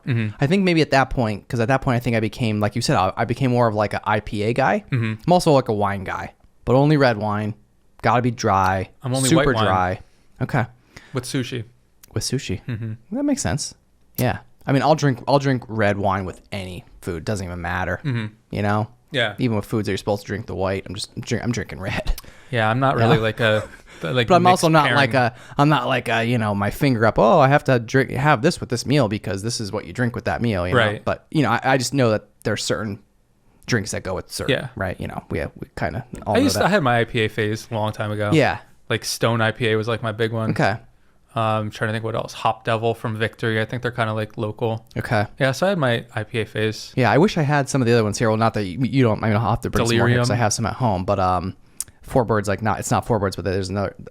It's also called Bald Birds Brewing, and they have IPAs, and I mean it's all made, but they're all like the same. It's all the same place, and Yeah. they have another. They have another brewery in. I wonder if it says on the back here, Ardmore, PA. I believe it is where it's at. How do we name our cities here? Right? That one's like right outside of Philly, by the way, Ardmore. So like they have another facility down there. And by the way, the facility in freaking Jersey Shore, Pennsylvania, it's massive. Yeah. It's like, it might be like, picture like, this is how I explained to somebody the other day. Picture a Walmart, like two of them stacked on top of each other. That's how big this freaking place was. That's one thing PA does better than a lot of other places with like their breweries. Dude, it It's was insane. literally like a getaway vacation. Dude, Some it of was these things. It was insane. Yeah. It was insane. It was like one of the It's an coolest experience, places. yeah. It was one of the coolest places I've ever been. I mean, there's a freaking barbecue restaurant in the place, multiple floors, like private like lounge bars like all around that you can just have like weddings and events, and like the place was unbelievably massive. I mean, like even in the warehouse, the production floor was like I don't know. That's why I said stack a couple of Walmarts on top of each other. Yeah. Imagine like just clear out a Walmart, stack another one on top of it, and that's what it was like, and just freaking millions of beers and The idea of a Walmart on top of a Walmart is like so scary. right? Like one Walmart is enough. But if it makes these, then That's true. Yeah. Yeah. Very different. yeah. But yeah, so yeah, I over the last few years I became more of an IPA. I didn't like IPAs up until a few years ago. Yeah. I don't really drink that much anymore. Like I used to be. We this is bad, but like we would go out every single night of the week, probably like right before COVID, every night. Like there's be a justification for like a different place. That's just like nightlife in Jersey, you know. Yep. Monday night might be like martini night somewhere. Tuesday night would be like wing night somewhere. Wednesday night's a really good karaoke night somewhere. Thursday night's a martini place somewhere else, or Thursday night football game going on, and like you don't care what you're paying. And then Friday you go out because it's Friday. Yeah. Saturday you go out because it's Saturday. Saturday. And Sunday you go out because like you're already in depression mode that you have to go to work on Monday. Sunday scaries. Yeah, exactly. Yeah, it's the only way to overcome them. Yeah. Yeah, you get Right? football season. Show up at like 12 o'clock and leave at 10 o'clock after the last game. Yeah. It's bad. But I yeah, know. now it's like I'll go out like maybe once a week, Friday or Saturday, pick one, and then I'm just sleeping the rest of the other one. Yeah. I don't really go out at all anymore. Yeah. I have a 2-year-old son, so it's like we're, I'm dad literally now, Yeah. I'm living that dad life. Oh my God. Living that dad life. Good luck. Thanks, man. Is it over? I love it. I mean, No. okay. You know what? Like, honestly, like, You could be real and just like whisper that it's over. it's over. I see my brother. Like, it's, No, honestly, like I will say, like a lot of people, like everyone was like warning me, like, "Oh man, your life's gonna be over," and like, it's different in a way, but better now. You know what I mean? Like Everybody says that. Yeah. I mean, I gotta say, like, it really did change my life 10 times for the better. Like seriously, not easy, right? there's a lot of challenges, and it's, Yeah. a lot of time commitment now, right? Which is like why, like we don't do anything. It's like a lot of our friends still don't have kids, right? So it's like everyone's asking to hang out. We're like, yo, we have a freaking 2-year-old. Yeah. What do you think we're doing? Yeah. You know what I mean? Like, can't really go out anymore. But again, like, I don't have that inclination. Like, I don't really care anymore. Kind of like you said, like, yeah, you maybe go out maybe once a week now. It's like, whatever. It doesn't, you don't give a shit, right? Right. Since we had Braden, it was just like, it was just a good transition time. It also happened like right after COVID. So it all like worked out. But honestly, like, whenever it's like, oh my God, you're screwed. Your life's over. Like, once you have kids, you're screwed, blah, blah, blah. And it's like, not really. I mean, Now you just Unless stay you didn't- home on Saturday night and watch like Peppa Pig and Yeah. Paw Patrol, right? yeah. See, you know them. Bluey. Sounds cool. Do you Okay, know Bluey? Okay, Bluey is a treasure. Oh, so you like Bluey now? I Okay. think Bluey All right. is like a great show. It is a great show. I've watched Bluey. So you were just knocking the kids shows, and Bluey's sitting here. different. You don't have kids, and you're watching Bluey. Bluey's different. Okay. Bluey's like Braden loves Bluey. I think Bluey's and I've not watched a lot of it. It's more like I heard it was a great show and I just wanted to see like a couple episodes what it was like. I think Bluey's one of those shows where like it's for an entire like it doesn't matter your age. Like kids doesn't, like yeah. it, but like I think parents probably get a lot out of it and like learn a lot from it too. Like there's a lot of empathy that goes into that show and like it's very well it's very smart. well It's written. super smart. It's very well written. Yeah. It's one of those shows where like you literally adults can watch it, and you can get something obviously completely different out of it than what a child would. Yeah. Because you're gonna understand things that they don't. Which is obviously like what you were just saying, but like it is, man. Like it's actually like good. I could like sometimes we have it on so much that like sometimes I'll turn the TV on, like even if Braden's not around, and just because I'm turning the TV on, that's the last thing that was on, so it comes on again. Yeah. I won't even change the channel. It's good. Like It's one of like if you're objectively talking about the best TV shows on now, I wouldn't watch it, but it's probably in the conversation for one of the best TV shows right now.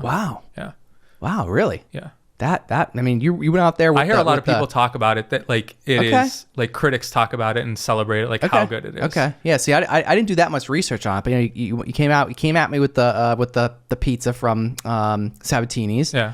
Now, like you got the Bluey right up there. This is Yeah. great. And again, like I don't watch it regularly. I've watched it enough to be able to have an opinion on it Okay. and be like, yeah, All right. it's really good. It's surprisingly good. Like Yeah. it's on a different level, I think, in like terms of the audience that they're aiming at. Oh, totally. Than something like I don't know, Like- what I make for like Paw Like Patrol. Paw right? Patrol. Yeah. Like I like Paw Patrol. My Like brother's kids love Paw Patrol. yeah. I mean, Braden kind of. That's like he could take it or leave it. Mm-hmm. You know what I mean? But Bluey, like he dances, and like when it comes on, like it's you know what I mean? Like he Yeah. asks to put it on. He asks Okay. to watch it. Like he doesn't ask to watch many things. Yeah. But like that's like one of them, like all the time, Interesting. But it is. It's a good, and they're short episodes. I mean, Yeah. all kids things are, probably for attention. it's like span. one guy that makes it too, I think, right? He's Australian. I don't know. Yeah, I really don't know like that deep much about it. I mean, obviously, I know it is an Australian show. Yeah. I do know that, but I really haven't done that much research. But now I'm going to. Now after this, I gotta like dig deep into this. It's you know good. what's crazy? I just had somebody else on the show recently, and same thing we were talking about it. Like, it's like it's a decent show. Did they have kids? He did, yeah. Okay. Yeah. So, but yeah, That's I mean, the connective yeah. point, Yeah, yeah. right, exactly. I'm the guy- little different. I'm the guy without kids that comes on and talks about Bluey. But that's all right. I mean, you said you have nieces and nephews, right? yeah. so- We'll say that's what it is. That's Yeah. why I watched. Right. Okay. Yeah. To connect with them. He secretly watches Bluey. I do. Yeah. No, it is. It's a good show. Yeah. We went down that crazy rabbit hole of I don't know what. We went. Yeah. But this is great. Yeah. Definitely not one of the shows I continue to watch, but like it's maybe I'll revisit it one day. You have to now. There's a ton of episodes though, isn't there? Everyone's gonna be asking you about Bluey now. Everybody that watches this, that knows you. Anybody that watches this that knows me is no. There's gonna be barbs. Like that's gonna be one of the most embarrassing things that I've ever. They're gonna be admitted. like, dude, Bluey? Yeah. For real? Yeah. Yeah. It's all right. Yeah. My friends are gonna do the same thing to me. So it's Everyone I work with is like 18 to 22, 23. Like to just watch anime. So like I have like one anime I have to do a year to be able to stay in. you have to to fit in. To fit, yeah. Yeah. Anime. Yeah. Never really got into that. Crunchyroll subscription. Crunchyroll subscription. That's like the streaming service for anime. okay. It's like Netflix, but everything is anime. Even though Netflix has a ton of anime, you have to go to Crunchyroll because it's got all of them. Okay. So I pay a Crunchyroll subscription to watch like one per year. Yeah. I've never heard of it. Yeah. Crunchyroll is one of the streaming services now. Probably pay. Have you ever thought about what you pay for streaming services per month? Excuse me. No. I mean, most people don't because we pay too much and like too many, and we forget about them all. Do you remember when like you got made fun of if you didn't cord cut? Like if you weren't part of the cord cutting revolution, it was like you had cable, which the total, like absolutely the justification for owning cable would be like, I love live sports. Cause like you're not getting live sports with any like the streaming services, right? Like Amazon's kind of tried to do the one NFL game a week thing or some baseball. That sucks, by the way. That sucks. But we can agree on that, right? Like everybody it's like, oh, you have to have Netflix, Hulu, and probably like Amazon. Everybody's already got Amazon. Or right? Disney Plus, or people now like it's wrapped in. You get Disney Plus, you get something else and something else. ESPN Plus. Yeah, whatever. They bundle them together. Yeah. Yeah. But it's like getting to the point where it's so fragmented that I think that like I pay way more because I still have cable. Not because I'm old, but because like I still want to watch live sports. That's like the only way to do it unless... I thought you were 23. Yeah, I mean, wink. No, like if you calculate what you probably pay in terms of all the different streaming services, like I have all like Crunchyroll, Apple, Disney, Hulu, Netflix, Amazon, HBO Go. I probably have like Showtime. You're probably paying like 500 plus in all these. Yeah. Right? I need that app that always gets advertised on TikTok that it's like it shows you like how much you're actually spending on and that kind of stuff and lets you like just cancel it. Yeah, how to cancel them. Yeah. How to save money. That's always on my algorithm. Oh my God. Can you imagine if like I actually pulled that up? Oh my God. I'm not even joking. Like I think about that all the time too, because I don't think I have as many as you. Yeah. And like we have YouTube TV. Like that's the like we got rid of cable years ago. Mm-hmm. Or I think actually had DirecTV. Garbage. But went to YouTube TV like when it first came to this area, and like I had it back when it was like nobody even knew it existed like around here. Yeah. So between that and a few others, I don't have a whole lot, but I mean, we. Oh my God, I pay for YouTube Premium too. You reminded me of that. Wow. Yeah. Well, good. Probably bought like a big house. Seriously, with all your last 2 years, you basically have a mortgage of subscriptions, and it's always like the justification is like I'm going to watch this one show over the free trial, and then it's like I'll probably watch it again. I'll just keep renewing. Then you don't, yeah. And then it just keeps every month. Yep, Apple's the worst because I think I watched like Ted Lasso and Apple TV. Yeah, I never subscribed to it. I actually have Apple TVs, like because I'm streaming to the TV right now with dual monitor. They even gave me because I bought a couple of them for all the different rooms here, and I never actually signed up for it, even though I got a free trial because I know what'll happen. Yeah, I won't watch it after 3 months. You won't cancel it. No.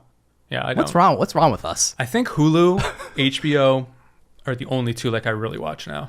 Yeah, Hulu. My wife does like even Netflix is.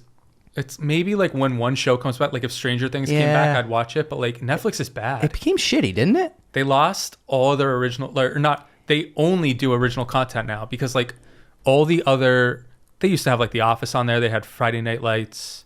I mean, they might still have like one of those, but there were just a lot of shows from other networks that they got. And then every other network's like, wait, what if we made our own streaming platform? We want our material back. Yeah. And it's like, yoink, they took that back. And now Netflix is like, okay, we're just going to throw big creators like infinite money ridiculous. And not look over their shoulder and let them do whatever. And it's shitty like stuff. Yeah, really bad. Yeah. Yeah, I will say, like, I just, every time we turn it on, like, me and my wife have the same conversation.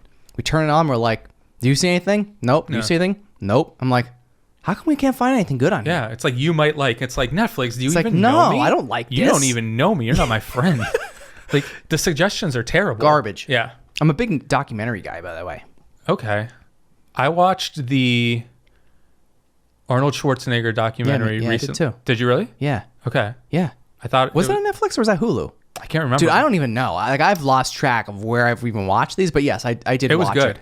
It was good. I got a little like kind of, I don't want to say bored, somewhere in the middle. Yeah. Almost. I think maybe I was like half falling asleep for one and I had to like rewatch one of the episodes, but I think it was also one of those where like it was very heavy-handed in the sense that like he clearly had a lot of like final final say, it seemed like, or his estate had a lot of final say in the way things were portrayed and crafting the narrative. Sure. But it was good. It was like, in terms of like a documentary as an art, it was really good. Yeah. I enjoyed it. Those are the types of documentaries I love. Yeah. You know, I don't that do are too about, many of them. It's just like random that someone told me you have to watch this. Okay.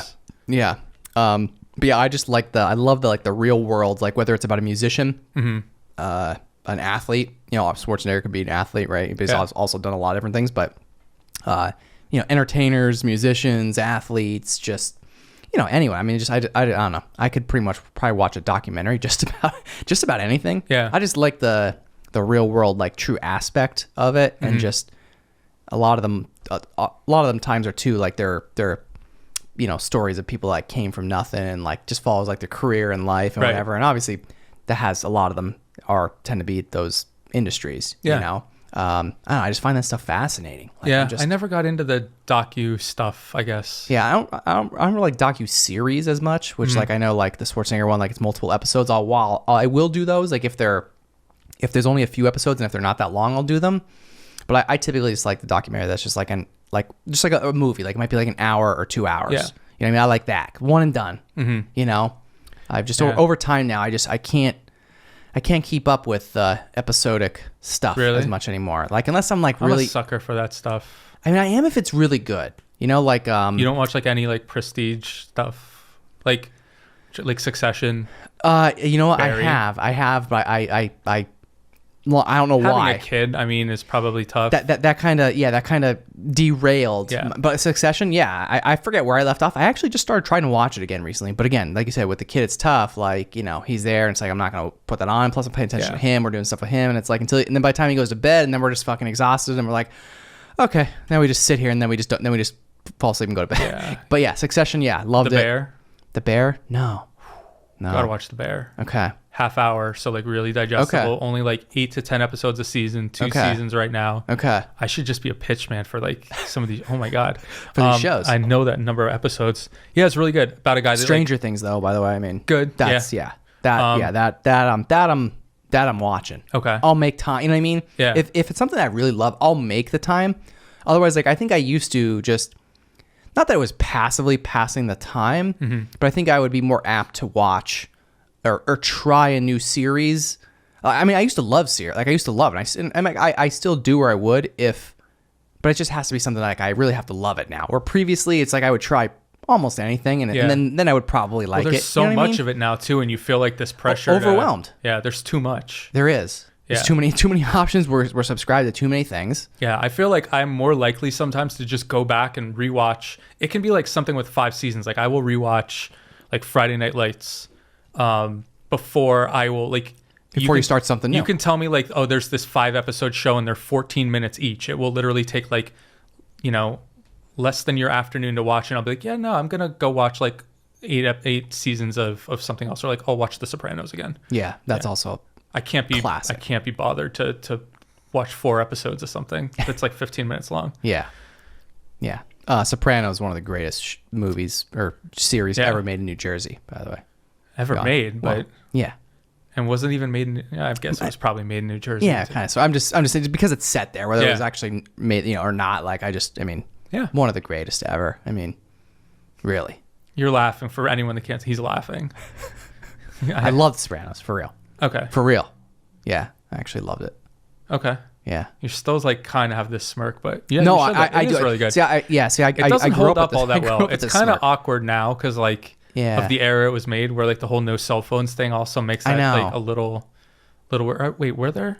If there were cell phones in the show, I think it was like towards the end. Kind of thing. There was, but it was more towards the end, and I don't think it was any smartphones. Yeah, I mean smartphones I think were maybe just coming out towards the end of that. Probably could have spared a lot of lives with that technology. Oh God, yeah, and got a lot more people arrested. Yeah, put in jail. Yeah, for sure. I mean they were tapping the home phone lines. But yeah, you got to watch. You know what I mean? You got to check out The Bear. Okay. And you got to check out. I'm trying to think. Like, are you a half-hour guy? I mean, yeah, sure. Half hour. So The Bear, Barry, and Reservation Dogs are like the 3 best half-hour shows. All right. Abbott Elementary is really good too. If that's a half hour. Okay. I mean, yeah. Honestly, nowadays probably the shorter the better. Yeah. Reservation Dogs is honestly, I think it's like the best show on TV right now, and not a lot of people know about it just because it doesn't get promoted that much, but so good. Okay. Yeah, everything's so saturated. Yeah. Yeah. And what was it that you were saying, like, when we talked the other day, you were saying something about, like, about the cord cutting and, the streamer, just experimenting with, ads and commercials and, like, that whole thing. Because since we're on that topic. Yeah. I just think it's cool how, like, I was talking about the cord cutting, how, like, whatever it was 7-8 years ago, you'd be made fun of if you weren't one of, like, the cord cutting people and you still had cable. And the idea with cord cutting is you have everything condensed into, like, these 1 or 2 libraries. So, like, what is it? Netflix and maybe, like, HBO or Hulu at the time. Like, you're paying for 2 or 3 libraries. Yeah, maybe. But, like, and the idea was, hey, you don't have to watch ads. There's no commercials here, right? Right. And now you have, because, there's so much saturation and everybody has to have one of these things. And I don't think it seems like it's panning out as well as, like Netflix is just sinking infinite amount of money into the stuff that they're trying to fund, and they're trying to, like, it seems like they're throwing money at problems, and that doesn't always work. The more original content we have, it's going to live forever in our library. We're going to have rights to it. And while we may be investing a lot now, like, this is stuff that's going to show a return or year over year. And in the end, like, we'll be out of the red. Right. And you have now Amazon, which probably has, like, infinite money, right? That is now experimenting with ad-based shows on, I forgot what the name, it's like Freebie or something like that, where you can only watch it on that ad-based subscription. That must be, like, how they sell it off to commercial partners. Like, this is the only place you can get this show. They're not going to be able to, like, watch it anywhere else.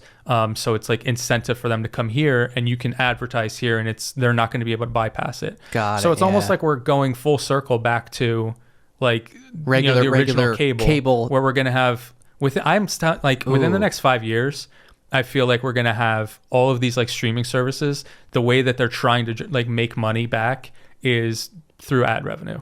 And it's going to be like stuff you can't bypass, unless at that point it's like you need the premium version of the membership to bypass it. So it's like multiple levels. You know what I mean? Yeah. So you're spending a ridiculous amount of money to bypass all that. Yeah, but that's happening. Like, these companies are definitely experimenting with, like, the ad, talking with, like, people that work in, like, the advertising agencies and stuff, because it's, like, part of, like, what I do. Yeah, and just talking about that shared interest with TV. A lot of them are saying, like, yeah, this is gonna come back. We're gonna come back to, like, commercial television, but it's just gonna be on all these different streaming platforms. That's so interesting. Yeah. Wow. It's scary. I mean, I guess I've kind of, like, sort of realized that recently, just by, not that I consume a real lot, right? But I mean, you see it now. Like, it's like, I think subconsciously you just don't realize that it was happening to you, like, as you're consuming it. Oh, I realize, but, like, it. Yeah. I realize ads. Yeah. Oh, me too. I mean, I'm, my show has ads. Like, I get it. So I am more, like, I'll say, conscious of it nowadays, right? Like, but at the same time, like you do when you think about it now, it's like all these platforms, it's like ads. I think it's fine when it's, like, content where you have grown to expect it. Like, when you're listening to a podcast, sure, you're going to get ads. Yeah, and everybody knows, like, it's the only way that this goes on. Yeah. It's the only way the show goes on. I've been spoiled now with television, and I think everybody else has, where, like, if you try and throw an ad at me, like, I'm not doing that. F that. It's, like, hard to watch live sports now with like, commercial breaks, especially if it's, like, I don't know if you ever try to watch, like, an NBA or an NFL game where, like, there's a dead ball, like, in the last 2 minutes of the game lasts, like, 45 minutes, and there's reviews and replays, and it's, like, going to commercial every 2 seconds. That's the worst. I have no attention span for that anymore. Yeah, and those last few minutes then, like, end up being, like, 45. Yeah. It's ridiculous. I have, like, the worst undiagnosed ADHD. Like, I can't. Yeah. It's like a generational thing where I feel like our attention spans have been destroyed from media and stuff, but, like, crazy, I have no attention span now. If I have to deal with commercials again, I will never watch. But would you deal with them on a podcast? Yeah, because it's like I expect it. Okay. And I also think that it's like an honest, I don't know how to put it.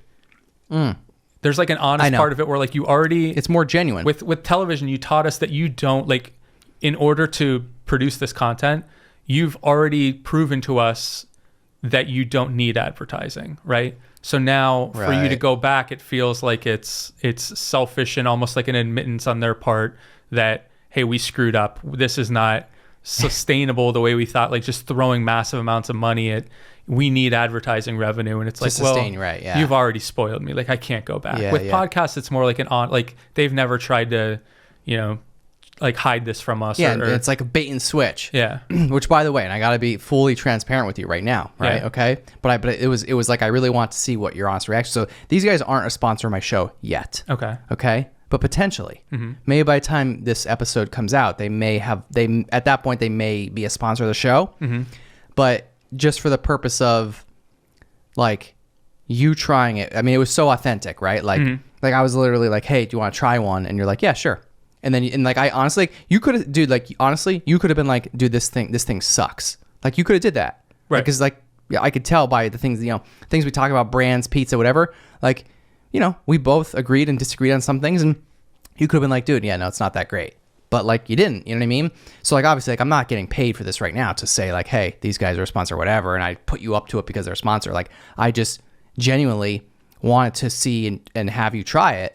And see if you really like it. It's very good. You know what I mean? Like, and again, like they may become a sponsor. But the point of me sharing the story is that like now granted, I never tried this one. Like I've had some of their other products, right? Up until recently, but like I want to like sponsors of my show. Like I'm either a customer of theirs, either previously or like, maybe I didn't become a customer until like they became a sponsor or whatever. But it's genuine, it's authentic, and that's the point. I think that's the difference, like with podcasts, at least in my opinion, is that like, I mean, I could tell you everything about every one of my sponsors, and that I use their products, etc. You know what I mean? Like it's different. I think too because podcasts tend to have like the brand identity associated with the podcast is usually with the host, and so like a lot of times the sponsors reflect more directly on the host, and so they have like an obligation to, I mean, some of the ones have an obligation, some just probably don't care, but like you want to be aligned with things that you're like proud to support, whereas like if you're a sponsor for like a television program or something, it doesn't matter, it's just ad there's space. No face, it's just ad space. Yeah, exactly. Yeah, like this isn't just ad space. There's like a lot more personal. Like do I need the revenue like to sustain? Yeah, of course. Yeah, you know what I mean? But at the same time, if I don't like something or I don't like the brand or whatever you stand for, like honestly, at the end of the day, like I can just find another sponsor that I do believe in that would pay the same or almost the same, and I'd make do. I think it's kind of obvious too, like when you hear like fake ad reads or like the. And I did not put you. And I did not put you up to this, correct? Like that was. No. Like this was just like a real. I thought it was a real very thing. Quickly to see if there was like something funny I could say, like break the fourth wall, like look at that. Yeah. But no, he did not. Yeah, so cool. I seriously just wanted somebody to like try it like for real and it's good. And give an honest definitely review. Better than White Claw, infinitely better than White Claw. Wow. I mean, if I shouldn't say infinitely better because I would say infinitely better than Truly. I think Truly is like literally the worst. White Claw is like a little higher, and then High Noon, it's up there with High Noon for me. Sweet. It's good. All right. Cool. I like it too, by the way. Yeah. Yeah. And like I said, I've had their the Bald Birds They sell it around here? Guys, I don't know. Sorry. I'm sure. Well, yeah. So I would say like when you go into some restaurants and stuff, they'll probably start carrying it like in some of these areas now that people are gonna be hearing it on my show, right? Yeah, of course. But I mean, they have like a rep that like does sell it, and I honestly don't know. Monday the 21st. So like maybe by the 28th, I feel like the viral marketing should have kicked in, and I'll see this at like Sabatini's, everywhere, right? Everywhere. Probably even have it on draft there. Yeah. Yeah. Be calling them right now. I'll pre-order you some of this. Good luck calling any place in this valley on a Monday night and expecting them to be open. Like, that doesn't happen. No. But like by the time that you go to, I'll pre-order you a pickle pizza and some Four Birds Orange Crush. Okay. So it'll be ready for you when you get there. Yeah. I'll call it in. Okay. I can deal with that. Yeah. Maybe 2 if it's really bad, so I can wash it down. You're gonna love it. I'm telling you. Okay. Honestly, it's great. It is honestly like the pickle pizza is just it's amazing. What's the ratio would you say of like pickles to surface area of the pizza? Like are the pickles like replacing the cheese? Like are we full surface area coverage here? Nope. Okay. No, not even close. And actually, I ask for extra pickle because I feel like they don't put enough on. Okay. Okay. So and are they dry pickles or are these things like saturated? They're wet. Are they like they're wet? But no. Hold on. No. Stop. Hold on. They're not like they're not dripping soggy bread. Trust me. My wife, if she watches this right now, she will die laughing. Okay. Because if there's like 1 ounce of liquid on bread of any type, I'm not eating it. Okay. Like she knows. I can't. I'll literally starve to death Because before that's I the eat a selling soggy. point for their pizza is like the crispiness of it. Oh no, dude! This It's like does, the perfect This level does of not crisp. affect that whatsoever. Okay. It's on top of the pizza, and again, they're small. Like they cut them. I think they even cut them in little small triangles. I don't know how. They're like this small. Yeah. In little triangles. I don't know how they do it. If they come that way, I don't know. Whatever. It doesn't matter. All I know is like there's not a lot, but it's enough that like, you know, it's I can't explain it. Okay. I'm gonna head there this weekend, maybe. Okay. All right. I expect to hear from you. Okay. I will. No, I Okay. will. I'm telling you, you're I gonna will love make it. that one of the pizzas. I'm telling you, you're gonna love it. Again, I'm just like you. I cannot stand any and type then you can of come soggy. on my podcast and deal with the. All right. the That's I fine. don't That's know. fine. You can trash me and say like, dude, your opinion sucks. We'll make an Insta reel. Whatever or we like a need to do. TikTok and- I'll stand by my review. We should do what if. See, now this is like untapped. You need to do. All right, I mean, here we I'm go. not going to give him a shout out, but on this show, but the like pizza reviews for the Valley, Yeah. like on Insta or TikTok, you should do that. We can start with your pickle pizza. With your pickle pizza, I'll be the vehicle that. Yeah, you could be the honest review like this. Like you did like an honest review of this. Like again, like that was you know. That's what we'll do. Yeah. Okay. Pickle pizza. Hit Ravello's, Sal's, Arcaro and Janelle's, right? Sizzle Pig. Sizzle pig. Yeah. What else is there? You can Pizza stack Lovin'? the two of them on top of each other, maybe. Yeah. Yeah. Pizza sandwich. Yeah. Yeah. And then we can do a sushi one for the Valley too, and There we go. have 0 episodes because there's nothing, nowhere worth getting sushi around here. Nowhere like there's anywhere that It's you not good. play with? No. I don't really get sushi much around here either, to be honest. Yeah. I mean, Believe it or not, there's not a lot of good Asian food in northeastern Pennsylvania. I know it's surprising. what about Thai? Do you like Thai food? I like Thai. Okay. There's no like. I mean, I can't imagine an Asian food that like I would not like. I mean, like Mongolian, there's a place like somewhere in Kingston. here, I Indian think. is kind of. I don't know what it's called, but like we you know, my wife and I get it every once in a while. We Thai. get takeout. It's over in I think it's in like the shopping center, Edwardsville Shopping Center. Oh yeah, it used to be. It's right near UPS, I think. It moved. It used to be somewhere else, I think. Okay, I don't know what I think it's called. like Thai Kitchen or something like that. Honestly, I have no idea. My wife is usually the one that picks it up. I mean, I don't know. We love it, dude. It's good. The only problem is you like it? I've had it. Yeah. Okay. They all put right. their curry instead of like in a like plastic container. They put it in a plastic. I don't even know what you want to call it. Like the normal round clear containers. They put it in like one of those styrofoam like high school lunch containers. yeah. It's like no, just put it in plastic. Yeah. Yeah. All their other noodle stuff is good. Okay. Yeah. I just get the same thing every single time. Like Which the basil spicy chicken. basil fried rice. Yeah. Yeah. Every time. Yeah, Dude, that's you solid. can't go wrong with spicy Right? basil chicken fried Right? rice. Yeah. Oh my god, dude. So It's- good. I actually won't even stray from it because I don't want to be disappointed with something else. Yeah. You're like the I think girl that goes out did for a bug date just and fly in my- only did you see orders that like bug chicken just fly in- farm. I feel like there's a bug that almost flew in my mouth. Oh, yeah, there's one that's been flying around. Yeah, what the hell's up with that? You need a frog in here. Pet frog. Can you get me one? Don't have access to that. But no, you're right. Like spicy chicken basil or spicy basil chicken fried rice. So yeah, good. unbelievable. Yeah. Just had some the other day. Really good. It's the best. Yeah. This turned into a food and drink podcast. Are we like By the way. certified foodies now? I think we are. Okay. I actually, yeah. I mean, at least I didn't tell you yet, but in you're relation to like Valley Pizza, I feel like we're kind of like at the top of the critical hierarchy. I agree. Like people would value our opinion, I think. Yeah, and I didn't tell you this yet, but you're starting your own food and drink podcast here. Okay. Yeah. Okay, I need to expand a little bit because like suckered right you in. now it's just like only talking about Valley food, and for as much as I love this place, like Oh, you can talk about whatever. I don't care. there's not enough like content in terms of quality food around here. I don't think. Yeah, well, there are a couple. I'll say NAPA pizza review. Yeah. Jimmy Rebelli. Shout out to Jim. That's a good one. Okay. And then another guy. I actually just had him on the podcast not long ago.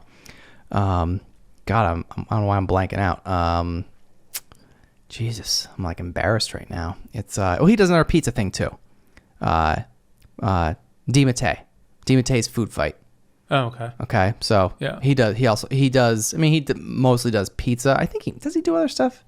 I don't think so. I think he mostly does pizza too. But in terms of any other type of food, I don't really think there's anything, unless like I'm just not in tune to it. Which, forgive me if some other foodie's watching and be like, "Screw you, Bill.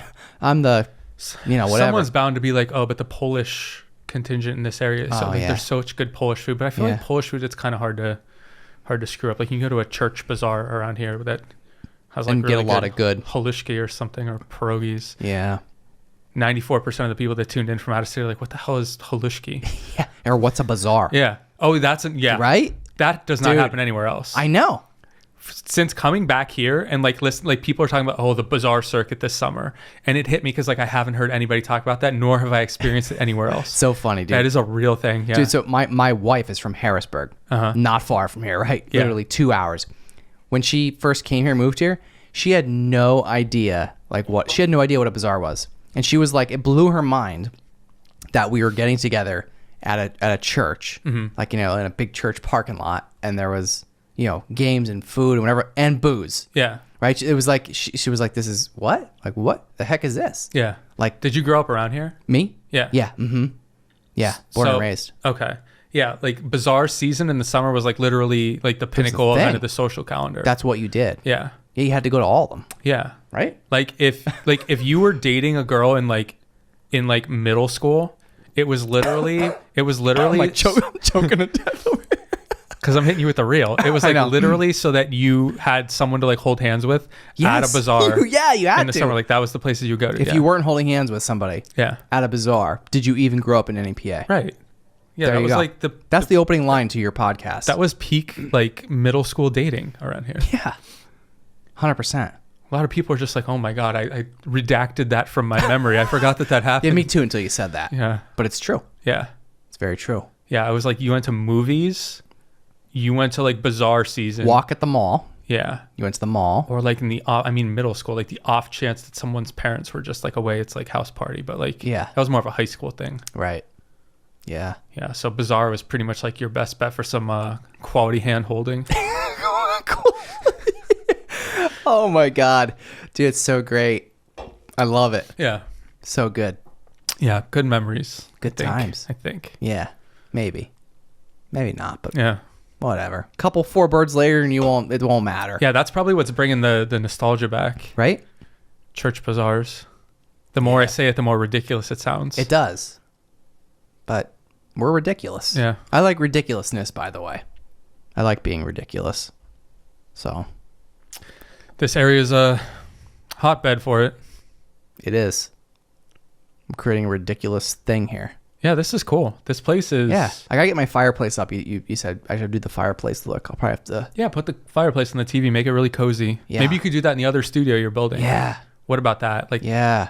The TV in there is like 1,000 inches, by the way. Yeah. You probably saw it, right? Yeah, and so that means it'll probably give off some heat. Yeah, the TV... It'll give like the real feel of a fireplace. It actually will, yeah. That TV's like bigger than the building. I didn't see that. It was, I just saw a very large wood panel that I thought was maybe for acoustics, but yeah. I'm still building. Okay. Still building in there. Yeah. Under construction. Yeah, it looks good. But yeah, the TV in there is like massive. That'll be a giant fireplace. I mean, look, you already have the essentials here. I saw you have margarita mix. And you have Middlesworth barbecue chips, which is like another thing that people who are listening are like, got it all, man. Unless you're in 570, you don't know what that is. Right. I have everything. I have everything you need here. Is Middlesworth barbecue chips like the most well-known thing about this area? I love how I'm like interviewing you now. That's okay. I don't think so. No? No. I mean, because, well, if you're not from this area, you wouldn't even know that they exist. Okay. Does that answer the question? No, that's good. But like, okay, let's say you're not from this area. What do you think of like... If I'm not from this area, that's a really good question. Yeah. Hold on, let me think about it. And you can't say crime. I mean, honestly, that was a joke, but it did not land.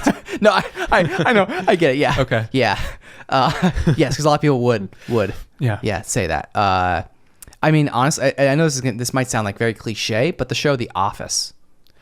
That's it. No, that's right. That's the right. That's answer. what everybody's gonna. No. And the reason I say this is because I actually would use that as reference. Like when I used to travel, like pre-COVID, I used to travel a lot more on the road, and I'd be in New York City, right? I'm in New York City, various clients, and be like, hey, where are you guys from? Whatever. And I'd be like, oh, Wilkes-Barre. And they're like, what's that? Like, it wasn't even like, where's that? It was, what's that? Or what's a Wilkes-Barre? You know, they can never pronounce it back. They're like, did you say Wilkes Bar? Yeah. A what? But I'd be like, Wilkes-Barre, Scranton. They'd be like, ooh, Scranton. And like, maybe they would get it. And I'd be like, I would always just even, before I even say, hey, I'm from Wilkes-Barre, I'd be like, hey, did you ever see the show The Office? And 9 out of 10 people would be like, oh yeah. Or at least I've heard of it. Yeah. They'd be like, oh yeah, I've heard of that show. I'd be like, well, yeah. I said it's based in Scranton. So that's basically where I'm from. That's how I do it too. And people will be like, oh, okay, yeah, I know where you're from then. See, I don't even bother them with the Wilkes-Barre part, though. I stopped too. I stopped after I started getting like a what? A Wilkes what? Yeah, like 0.2% chance they're picking up on Wilkes-Barre unless they're like really big on the like, is it Camden or is it Wilkes-Barre in terms of like the East Coast crime stat. Yeah. So I started leading with the the Office and Scranton. Yeah. So no, that's solid. That's probably the right answer. Yeah. I mean, yeah, so I'd say that's probably what people would know this area the most for. Yeah. If you're not from this area. Which is sad because it was kind of a parody of the area, but yeah, if that's what we're most well known for, okay. Yeah, but pizza, halushki, kibasi, bazaars. Yeah. No, I think you got... Is that everything? Yeah, it's grim when you look at it that way. Like, we're really not high up there on the like the chief exporting of social culture out of this area. Yeah, people aren't leaving here and being like, "Damn, I really miss like high school field hockey." I guess that's something else that's like really big in this area. Is it? Oh yeah, like high school field hockey. At least, I mean, when I was like between Seminary and Valley West, like they were like the biggest. Yeah, I guess. Yeah, like. They're always really, really good. Yeah. I mean, that could have changed, but... Yeah. Maybe it probably still is. Yeah. Yeah, I can't think of really anything else. No, this area's dead. Rip. Pizza. That's it. Pickle pizza. I don't... Okay. I'm really looking forward to you trying this. I will give you the review. I might even go with you. I don't know. Okay. I'm just really excited about this Sunday. For you. I'm really excited about this for you now. Okay. Yeah, I think I can go Sunday. Okay. I'm like... Which I know is like a really big, like, family day. Yeah. So it might be difficult for you. It might be. Not for me. But... Zero offspring. Yeah. Maybe we'll make it happen. Okay. I don't know. We'll see. Either way. I mean, I'm telling you, you're going to love it, whether I'm there or not. I think we should go together. I'll even if they won't, they're not going to have it in time, the 4 birds, but I got some in the fridge. I'll put some in my pockets. I'll bring the 4 birds with me. I think we should go together so that it can be documented. I agree. Like on media. Yeah. We won't be able to post it for a while because this episode won't come out till after. But we could save it. We could bank it. Okay. Yeah. We'll figure it out. Okay. Oh, you know what? No, shit. I can't go Sunday. I'm going to Nashville. Ooh, wow. Damn. That is true. You're going to have to FaceTime me. Okay. That's it. Wow, Nashville is such a flex. Right? What a flex. Such a departure from like, oh, I might have family day with my kid. Yeah, I just flexed on you really hard, dude. Yeah, I'm just going to Nashville. Yeah. Actually, I'm packing this room up and going to Nashville. That's like, I feel like the only way you could have won up tomorrow is like, I'm going to New Orleans. Yeah. Going to Nashville. That's big. Yeah. That's going to be fun. Yeah. Maybe I'll show up. Yeah, dude, come with us. What if I show up with a pickle pizza? There's an extra bed. Okay. Yeah. Dude, you come down with the pickle pizzas, bro. I'll buy them. Okay. Everybody that's expecting me in LA next week. You're not going to be there. Yeah. You're going to be in Nashville eating pizza and 4 birds. Right. Yeah. I mean, I would prefer Nashville to LA, honestly. All right. Like I said, there's an extra bed. Okay. So. It's an Airbnb, right? Yeah. Okay. We got a cool 6th floor, top floor condo in downtown. It's dope. Okay. Yeah. Let's talk about it. The only thing we're missing is the pickle pizza. I'm sure Nashville's got something that's like a little bit more elegant and... I can't imagine they have good pizza. What are they known for? Barbecue? Yeah, and like chicken, right? Yeah, Southern food. Chicken, barbecue. Like dry rub. I feel like everything is like a Nashville spice. Yeah. Like anytime you try to order wings from anywhere, there's like a Nashville spice option. So dry rub's got to be a thing. Oh, I'm sure. Yeah. Other than that, I mean, obviously music. For sure. That's probably their chief export. I think so. Culturally. I've never been there, but yeah. I imagine so. Yeah. Yeah. Okay, we talking about this? Right now?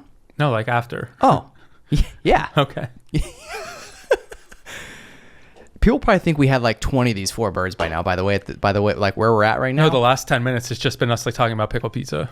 I think for the last It's gonna hour. happen. Yeah. I think this. I'm actually going to title this episode "Pickle Pizza." Okay. I keep saying okay, like I'm. Yeah. That's fine. I noticed all your episodes have like titles, and I was thinking like, what are you gonna title?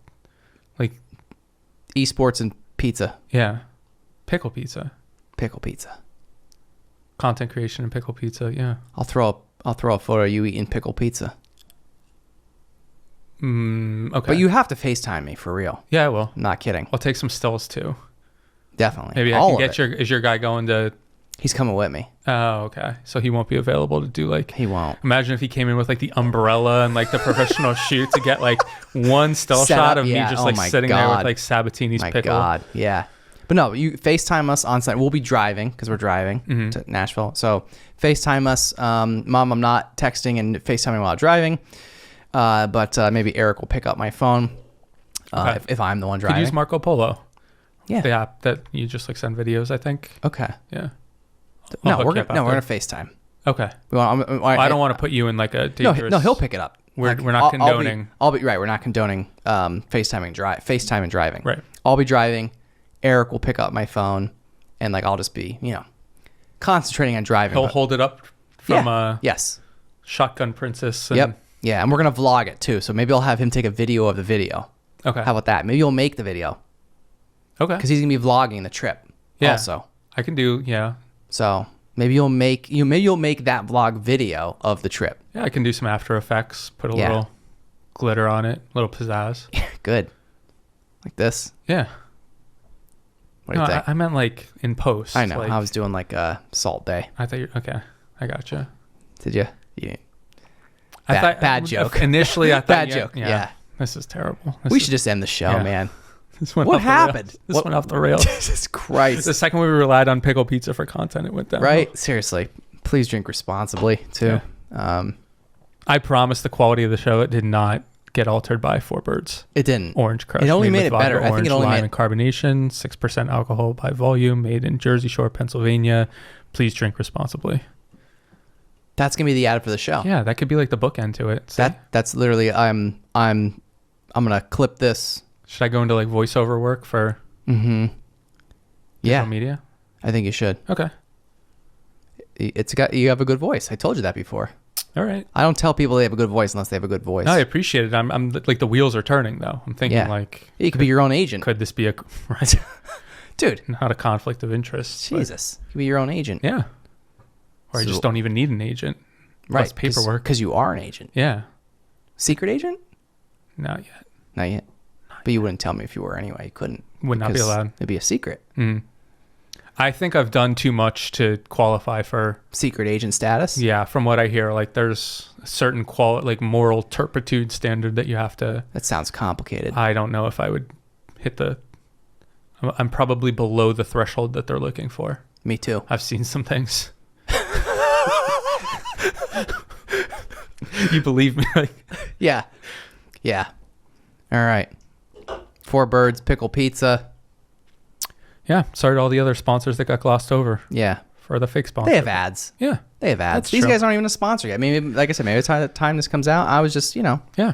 I want to make sure I'm making the right call by also partnering up with these guys. Right. And if you there's were- any you were a interest, I'll test. give you my address that maybe I can get some, like variety packs sent to. Hell yeah. Would not mind them. Yeah. And if not, high noon, I'm for sale. Listen, Four Birds is the way to go. Right. But if it's not, then high noon, I'm for sale. Okay. All right. All right. Yeah. Put some pressure on them, right? Dude. Like Yeah. now Four Birds knows, like if it's not that, like high noon's going to come calling. I know. Right? Oh, they know. They're pretty small. No one knows nooners. Yeah. Yeah. We'll get it done. Okay. We'll do the deal. You right. give me some tips afterwards, We'll make it happen. All right. On a serious note, how can our listeners find you online? What socials do I use? Twitter. Right, You're a big Twitter guy, aren't you? Did I not even just like look this stuff up before because I didn't want to forget it? Yeah. I'm like, yo, where's your, like, what platforms? Like, what are your favorites? Like, where do you interact the most? I'm like really just Twitter and Insta, but Insta's private. GG Bench on both. That's it. GG Bench. Yep. GG Bench. Yep. Like Park Bench. Park Bench. Right. All right. Simple enough. Yeah. Tweet him. Please do. Tweet and follow. This guy. You'll be tweeting. Like, follow, subscribe. Comment. Yeah. Drop a like. Ring the bell. Hit the DMs. Yep.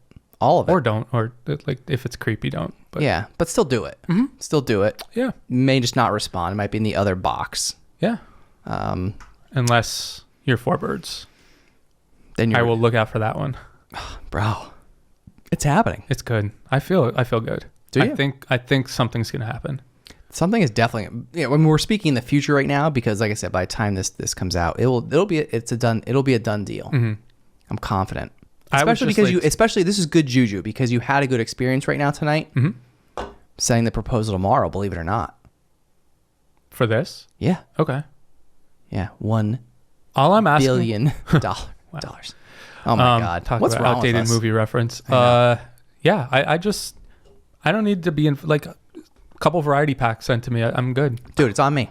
Okay. You got it, bro. Appreciate it. Yeah. What other flavors are there? Dude, I should know this. I think I asked you. Yeah, I did ask you before. And I should know this, but I don't. That's how new this is. That's how fresh this is. I have a bunch of other samples over there. You can take. How about this? You can take some with you. Okay. I'll let you take some. Just some thoughts for like strawberry apricot. Okay. Peach guava pear. Like you can do that. That sounds passion fruit. I think there is a peach. Okay. I think there is. Passion fruit's always like a staple for these. For sure. Watermelon. Mm-hmm. That's another classic. The grapefruit could probably skip out on. Yeah, that's hit or miss. Yeah, I think they could skip the grapefruit. But yeah, if you guys need some suggestions, let me know. Taste tester right here. Yeah. Real live product tester. Is that what they call it? Yeah. I've really like kind of lowered my aspirations. Like future aspirations. Like it's all right. I could taste test pseudo-alcoholic beverages. Yeah. It's all good. We'll no longer need to worry about eating healthy. I think at that point it's just liquid. Too far gone. Liquid diet. Mm-hmm. All right. Good enough. All right. Dude, this was great, man. Look at this. Thanks so much for having me, man. Yeah, absolutely. Yeah. Appreciate it. Yeah, we'll keep in touch. Like I said, I'm going to hook you up with some of the four birds. And I'm pickle pizza review. People are like probably so sick of hearing us talking about this, but I'm telling you, it's worth it. Well, because half the people are like, this can't be good and refuse to believe, even if I tell them it's good. That like pickle's just such a contentious. I know it is. It really is. But believe me, it's worth it. I don't talk about things unless I believe in them and I really like them. Okay. Well, ask anybody that knows me. They're like, the first thing is that like, yeah, he's not a really big pickle fan. Maybe that's not the first thing they'd say. Maybe the first thing is like, he should be in jail by now. But the second thing that they would probably say is like, he does not like pickles. Okay. You're going to after this. Okay. And Grillos too. Well, maybe you won't like pickles per se. Like you're not going to go out of your way to eat pickles, but you're going to like if there was ever a vehicle on which pickles could be served that would like increase the likelihood that I was going to enjoy the experience, it would be on Sabatini's pizza. Yes. It's a perfect scenario, dude. Yeah. What can go wrong? It's kind of like baiting at this point because the likelihood I'm going to enjoy it just because it's on Sabatini's is pretty high. Yeah. And by the way, if four birds / ball birds doesn't spot, I'm just going to cut this whole part of the episode out. I'm just kidding. Why? So we can hold it over their heads for... Yeah. Blackmail. Okay. No. I mean, could use it to negotiate later. Say like, this part's not going to air unless... Yeah. We're going to cut this entire part Send out. 4 birds around the globe. Yeah. You know?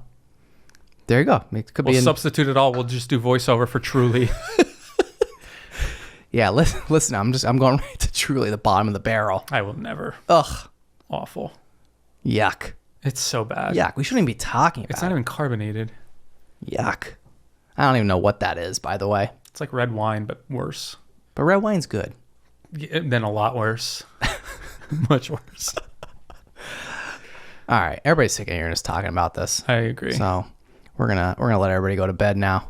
Cool. But dude, this was good. Seriously. Yeah. I mean, I enjoyed this. It was great. Esports / food. You're starting your own foodie podcast. Yeah. Traveling all around the globe. Might rent out that other studio you got here. Oh, yeah. Do my own podcast. Yeah, whenever you're in town, stop in. We'll talk about mid sushi restaurants in northeastern Pennsylvania. Whatever you want. Potato pancake. Like, we'll rate bizarre food. All of it. All of it. It's a plan, man. All right. Dave Ciccone on the Stacks podcast in the Blue Door Studio. Thanks for joining me. Thanks for having me.